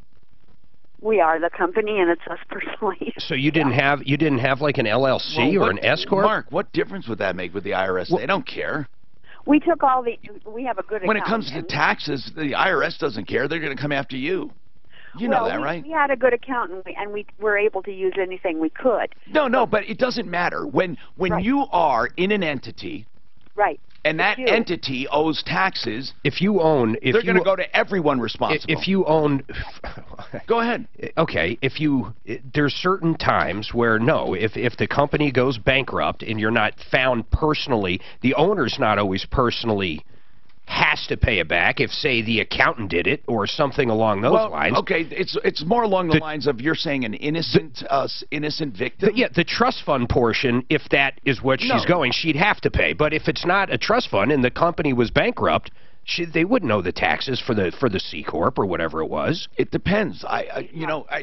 Mark, I don't know of any cases except older taxes where owners get a pass. I've never heard of that. Your payroll taxes, they don't hold you responsible for the part of the payroll taxes. Like if you own a business and you have an accountant and they took money from people, like Eiley, for example, right? They were not responsible for certain parts of those taxes. Yeah, they were responsible for what is called the trust fund for sure. But the other side, the company match, if you will, right. If the company went bankrupt, that would probably go away. That's the only circumstance. All income taxes are never going to go away because a corporation goes bankrupt unless if they don't collect them in 10 years. Yeah, there's certain circumstances, but income taxes are a whole different animal. So are you back with income taxes or payroll? We didn't go bankrupt. It was a small company. No, I'm just asking. The money that you owe, is it income tax? Yes, it is. Okay. Then Larson Tax can help you get on a payment plan. They are experts at dealing with the IRS. They can probably get it reduced. It depends on your situation. What they can and they can often get rid of all the penalties. And then, I mean, they're really good. How much of, now the 140 could represent a lot of penalties. So you really need, this is a case. About $40,000 in penalties and interest. Is part of the 140? Yep. Okay. They almost always, I don't want to say this, they can't get rid of interest, but they can almost always, with the right massaging, get rid of the penalties if you enter into a pretty decent payment plan. And they're experts at negotiating this. Are you even collectible? Well, but not right now. in a few. But it's not hopeless, is what you're saying. Not hopeless, But no, okay, because not hopeless. the more hopeless it is, sometimes the better the settlement options. Yeah, I know. But it's Right. not good for business. Now, Gwen, it's 844 Larson Tax. Where are they? They're right. You know, by the way, they do this nationwide, but they just happen to be right here in the Denver area. So that's wonderful for you. Now, seriously, you call them and say that you called the show and we told you to call directly. And if you want, talk to Steve Sissick. Or even Jack Larson, for that matter. And just touch base with them and ask them if they think they can help. You know, they're not going to sign you up if they don't think they can help. Really, they don't. Often on the show, they tell people, you know what, it's really not worth it to get us involved. But you really need help, Gwen, on this thing. But what's really good about what you said, you have all of the taxes filed, right? They are filed now. Yes, they're all caught up and filed. That's now wonderful. That's why it's all due. That's it's wonderful. All due now, and it's scary. No, I know. How many years back do some of these taxes go? 13, 14, 15, 16. 2013, 14, 15? 16. Okay. By the way, what kind of business are you in? Real estate. Like brokerage? Yes. Well, you guys ought to be having a good time now, huh? Well, commercial, yeah, but when when you got catch up to do, it's still catch up, and you know commercial real estate. Oh my God, do I know commercial real estate? I know. You don't close things sometimes for a year or two. You've never lost any money on real estate, have you? I never lost a dime. Listen, thank God though. I always paid my taxes. Yeah, go ahead. Positive for you. Yeah. We went to the Centennial. Oh, Schultz, the Centennial Schultz stem cell thing. We went and saw you there, and we listened. And I tell you, it was one of the best seminars I've been to. They're excellent, and the ultrasound examples they did were awesome. Yeah, and they're good thank people. you for setting that up. That was terrific. I'm glad you had a good time, Gwen, and I'm glad you learned a lot. Once you got his microphone working. Yeah, that was weird. 844 Larson Tax it is. So please give them a call, Gwen, and then more importantly, let us know how it goes. Now, we have open lines. We have Jay Brett's with us as well. Excel Roofing. When he's not here, he's at 303-761-6400. And you can remember excelroofing.com like an excellent, excelroofing.com. Okay, so we're going to talk to you about being in business, some of the important tenets of being in business, no matter what business it's in. And if you take Golden Orchard as an example, oh my goodness, they built, most retirement homes are not built to be retirement homes. Now, nursing homes are, but, no one wants that nursing home atmosphere. So Farrell and her husband, who recently passed away, what a wonderful couple. They were elderly themselves, and they built these places, well, they're elderly now. They built them in '95. To be assisted living facilities, 2 in Centennial, 1 in Wheat Ridge.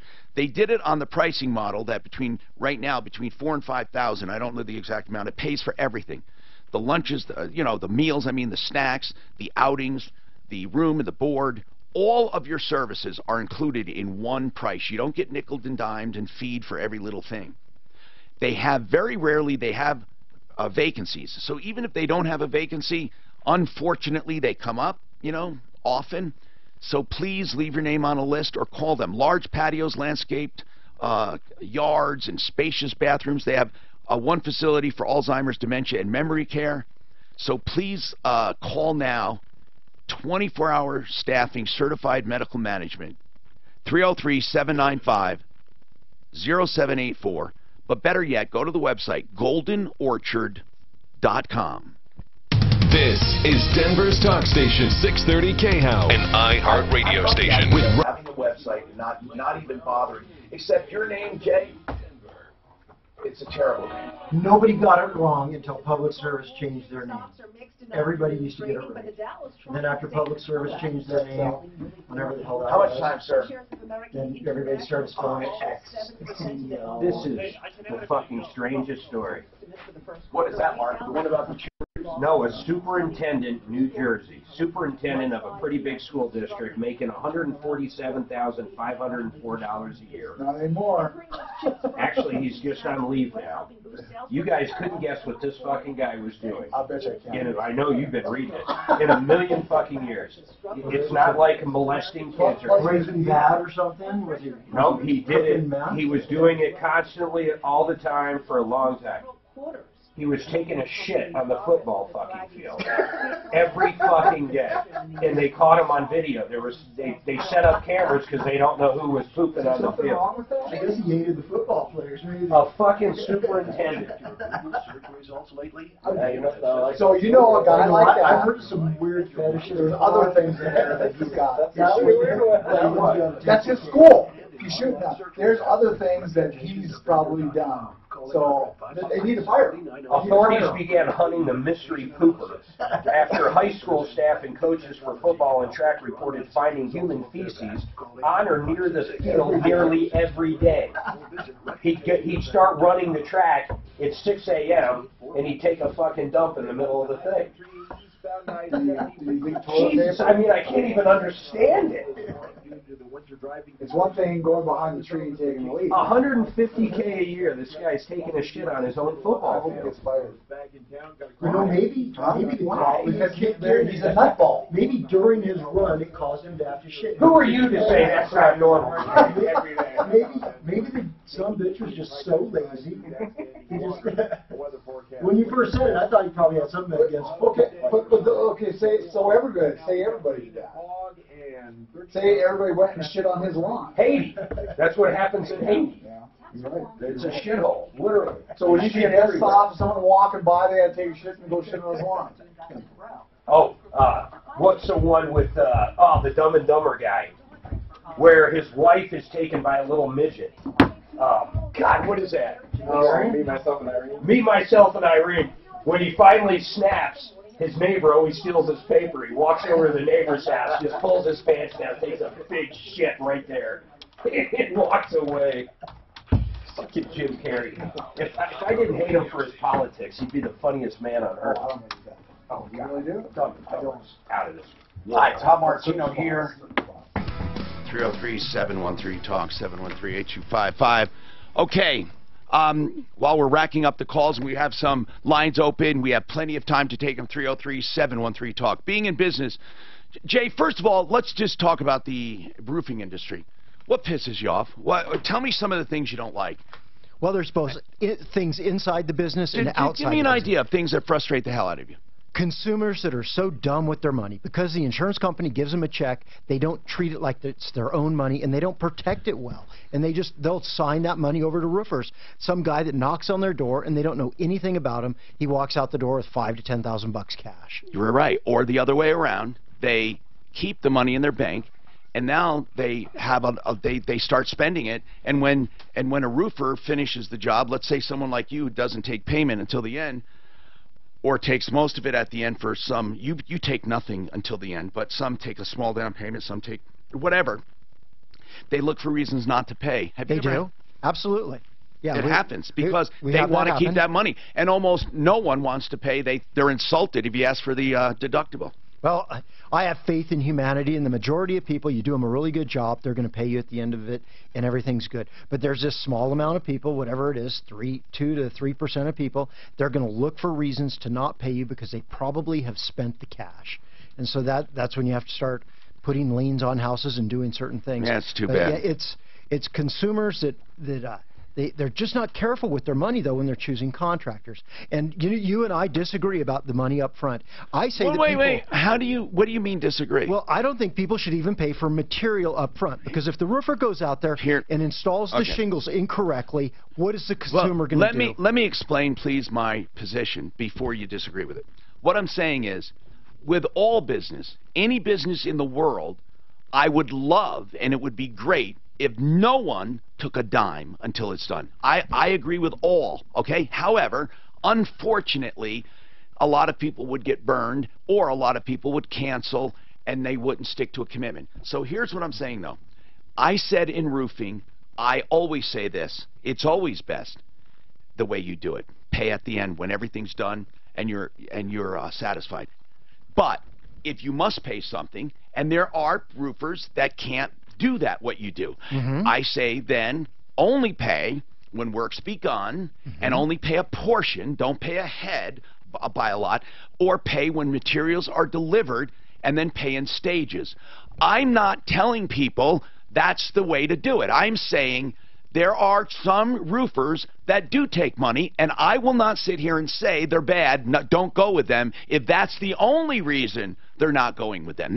I don't want that to be the only reason they go with a roofer. It's odd that in that industry it works that way. Like when I was in the automotive business, I would have never said, oh, well, pay me up front, and then I'll decide to apply that money and do whatever. Or, you know, you want an oil change? Give me your $25 now. It's just odd. You're right. Or a restaurant, or Walmart, or anywhere. No one, you're right. But in contracting, and a lot of them can't bankroll that stuff. They need money. You might not want to be dealing with them then. No, Mark, that's not exactly true. There are plenty of good people. Okay, I'll give you one. Go. The guy that did my bathroom. Okay? He can't go out and pay for everything and buy everything and bankroll it. He needs to get payment. It's no fault of his own. It doesn't mean he's a bad business guy. Now, if people are honest, you know, you're not going to get hurt. But there's nothing we can do about it. If there are some people in business that must have money to start, I don't mean money a month ahead of time and you pay half down. That's BS. I won't do that. But, Mark, there's nothing wrong with paying something if a guy starts a job. It's better if you don't. I agree. But we're living in a fantasy. We're living in a fantasy world if we expect businesses to do half down and then the job starts in a month. That's what's so prevalent in But I'm not saying no. It's most of the calls we get. Well, of course not. Yeah. Jay, I weed those out. I would never do that. I tell people when materials are delivered or work begins, or you know, like I always say, if something is special order for you and you can verify it, and all of that. Like for example, K&H Home Solutions. They take money after they go. They don't take it until they measure and they get all the custom measurements. They're putting in a big order within a 1/16 of an inch or an 1/8 of an inch. They could get burned royally if they don't take money. Yeah, a custom order, I agree 100%. But then you have to verify, because so many people say they ordered something and they don't order it. That's right. Here's the part, though. I think we're all in agreement. It would be better if you don't, but if you do, then at least protect yourself, and credit cards is another good way to protect yourself. The part that kills me, though, I'm just going back to roofers in general, is most of the time they have the power of the lien if they don't get paid, unlike most industries, if it's, of course, that person's house. So they're almost guaranteed payment at the end. But then there are people who can't. Look, there are some roofing suppliers. They're not going to float credit, right? They're not. Some of them. They start people out small, and then based on the customer, they'll give them more and more. And that's the way it worked with me, Tom. But there are some people that can't afford to bankroll the whole job until the end. Now, That's Jay, true.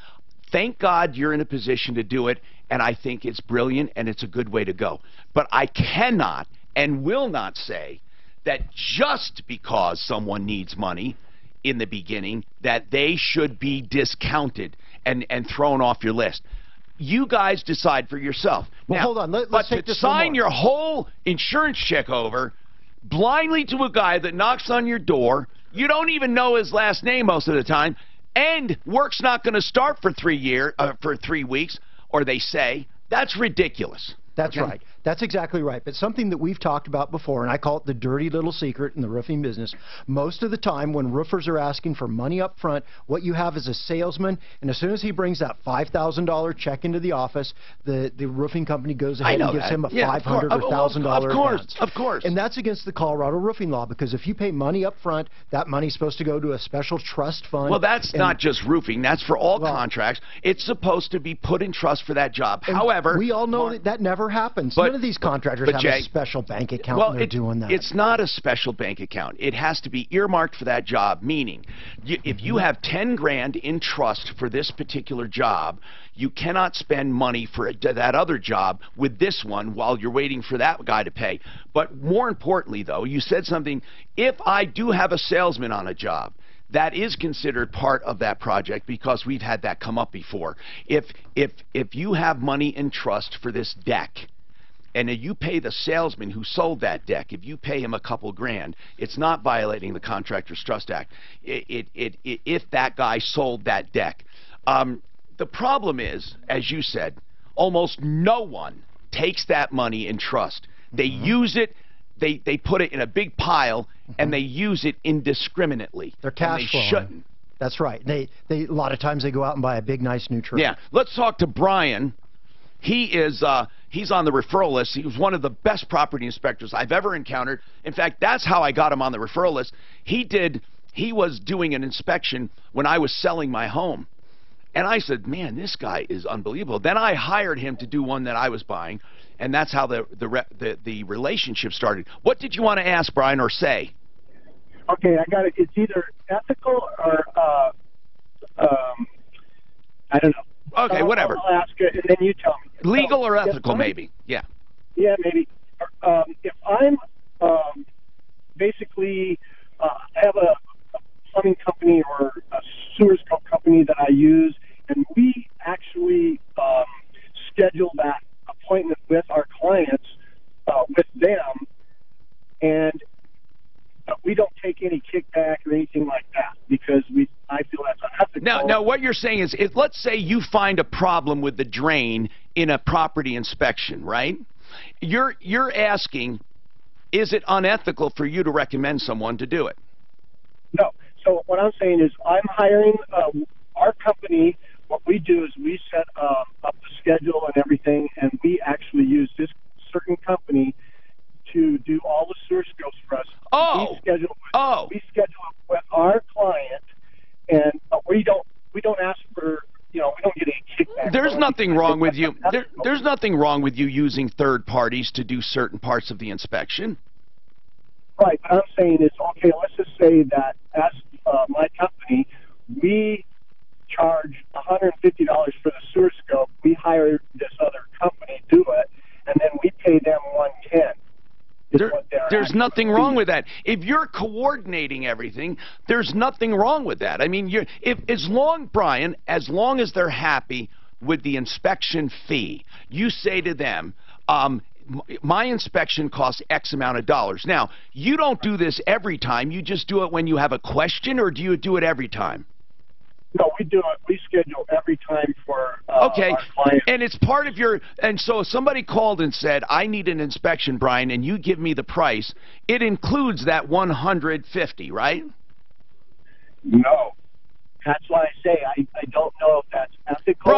Brian, of course, if what you're saying, I don't think you're asking the right question, because it would not be ethical if you told me, and I'm just giving an example, if you told me my inspection was going to be $500 and then you show up and you say, oh, it's going to be $650, no, it would not be ethical. Okay. So, Brian, are you actually telling me that you quote up an inspection fee, and then when you get there, you you tell them it's going to be more? No, Tom. What I'm saying is, what I do is I give you the inspection fee, and then we tell the client also the company that's going to do your sewer scope, their fee is $110. So everything's out. Okay. I don't even know why you do that. I mean, that's fine. There's nothing wrong with you marking up the services you coordinate. Nothing wrong at all. Brian, what I'm saying is, if I were you, I would give one price and tell them, by the way, it includes a sewer scope, blah, blah, blah, blah, blah. That's the way I would do it. And I'm not sure why you're not doing it that way. But marketing up, who cares? No one cares about marking it up, as long as That's being in business. When we'd send an engine out to get rebuilt, I'd mark up my cost. Like, Brian, if you said to them, now, I'm only charging you cost for all of this, and it's not cost. I mean, you're not misrepresenting anything. But may I ask a question, if you could hold on? I want to know why you don't just include it all in one, because I think people like having the minimum amount of people. If Jay was going to do a roof for me, I don't want to hear about if he needs to hire someone to do the gutter. I just want him to do it. And that's the way he does it, I think. We'll ask as soon as we get done with this. This report is paid for by Business Roundtable. Up in the high country, eastbound I-70, pretty much He doesn't do anything wrong. He's a good guy. I don't think he's doing anything wrong. He's the best. He just needs to make sure he presents it to the customer correctly. Do you use drones? You don't have to present anything. You know, I had a guy that was using drones for a little while, and he was wasting so much time. Yeah, you can just climb up. Yeah, I could climb the roof and measure it and be done and all the calculations before he could get the drone up and flying and the camera calibrated. Because he was doing measurements from the air with the camera. Oh, that you're walking the roof, you're looking for soft spots, anything like that, you can see it much better. How about if it was a Space Needle? Yeah, we need a drone. It takes longer to walk up there. See? I can phone calls on everybody. I don't know, can the drone go that high, or should we get Tom in the helicopter? My drone can actually hang me out on a zip line. I wouldn't do that on a drone. So you're reading that one that I just sent you, huh? The new software that I got, it's called Litchi or Litchi, something like that. I would never do this, but you can actually take away, you're not supposed to fly it over a certain height. You can actually pull that out if you wanted to and go as high the fuck as you want. Which would be Mark, but it's scary thinking, I mean, there's shit flying above my house, man. I can't have some fucking plane crash into my Mark, shit. so you can program it to go literally way beyond your control and come back. Yes, by waypoint. And it's crazy, Is it timed inside it or something? Once it loses control, how does it remember? Generally what happens is the second it loses a connection with the remote, it wants to bail. That's how the software's done, and it'll automatically come back to where it took off. But I read this thing on how to override that. So you can set up waypoints and actually fly it out of range, and it'll go to that waypoint and then come back. But think of how scary that is, man. You can't see it. Hi, Tom Martino here. Welcome. So Brian's a home inspector. He does a great job. And when he goes for an inspection, he says, my fee is this, plus it's going to cost this for a sewer inspection. And then he marks up the sewer inspection a bit, so he's able to make money on that, but he coordinates it all.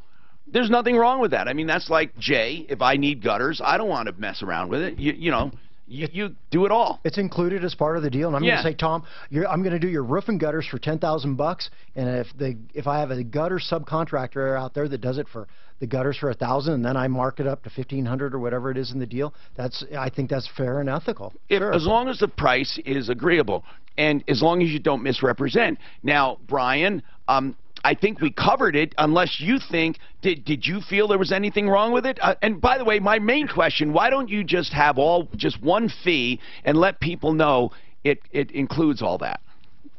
Well, that's what I thought of doing. We've been doing it like this for so long. But my question would be then, let's just say something happens as far as the sewer scope goes. There's some issues that don't... right, you don't want them coming after you. Right, so am I liable because I'm taking the check and then paying the sewer scope company? Well, you know, that's more of a legal question, okay? Let's put it this way. Let's put it this way, Brian. If you hired this sewer scope company and you pay them, and they have a major backup a week later, and it was something that they threw down the drain, but it doesn't matter. They're pissed off. And then it doesn't matter what I tell you. They're going to go after everyone. They're going to go after you. By the way, they would go after you even if you didn't pay them. If you recommended them, they'll go after you. The only way they wouldn't go after you is if you say to them, call a sewer inspection company and get it scoped. Goodbye. They still might go after him. Why would they? Well, because he's telling them who to call. No, I said call a sewer inspection. Oh, and not telling them who. I got you. So that is the only way. Because when it comes to lawsuits, it's not whether you're liable or not. Because there are many cases you're not liable, but it costs you exactly the same amount to find out you're not. It doesn't matter. People sue whether you're liable or not. That's why they sue, to find out. And that's what people have to understand. You know, you can't ever insure yourself against all possibilities. They're going to go after you with anything to do with it if they make a connection. Even if they know, the attorney's going to say, well, include them too. Yeah, I've had that happen. Yeah, so, but here's the deal, man. I think what you have a good point as to why you don't bundle it.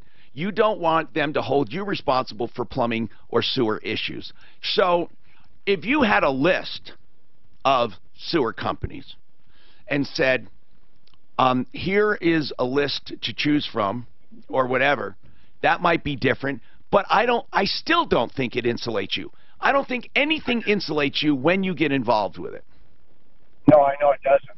But you've never had a problem. I mean, if someone scopes that, you've never had a problem, have you? Oh, no, because I watch every scope. So. Okay.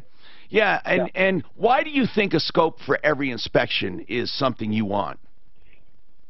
There's so many issues, whether it be a brand new build or whatever, old, it doesn't matter. We've found brand new builds that had 1-year warranties that had a 20-foot belly in it. Wow. Full of water. Wow. So. That is really good to know. Thank you, by the way, for telling us that. I never tell people to do that when they go for an inspection, and I'm not sure how many other inspectors tell you to get a scope. So, if anything, I think you're helping people a lot by doing that. Now, oh, Brian, if you have a question with the foundation, do you recommend an engineer?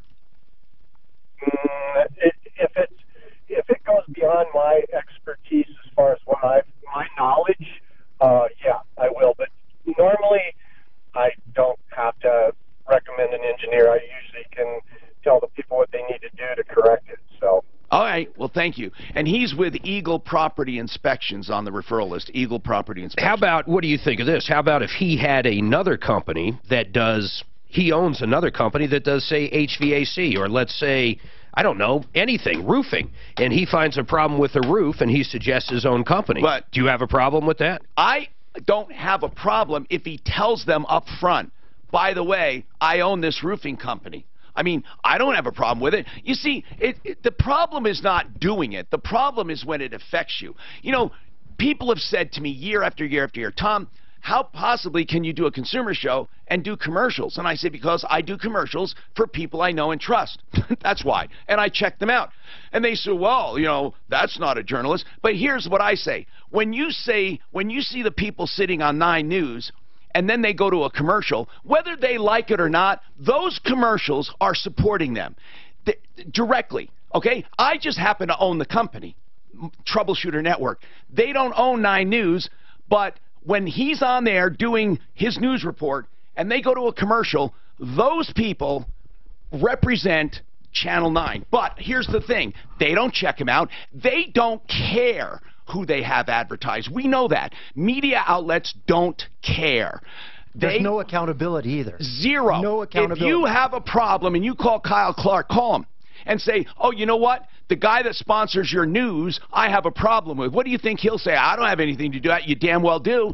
Your paycheck comes from them, just like my paycheck comes from my sponsors. But I'm out in the open and tell you that, and I tell you who I like, and I check every one of them out, and when I don't like them, I don't do it. So, I mean, it's no secret that commercials and sponsorships pay for media. That's right. And you can either do it and admit it and just do it the right way, or hide and pretend that they don't support you. That's exactly right. And that's one of the reasons why people should go to Referral List and not places like Home Advisor. Okay. Home Advisor, they don't check anyone. Excel Roofing, by the way. Excel Roofing, Jay Brett's. Folks, we had a great time. Of course, we're going to do it again tomorrow for Car Day. Don't forget that, because that's a lot of fun. ReferralList.com. Don't forget ExcelRoofing.com. Save all your problems for me.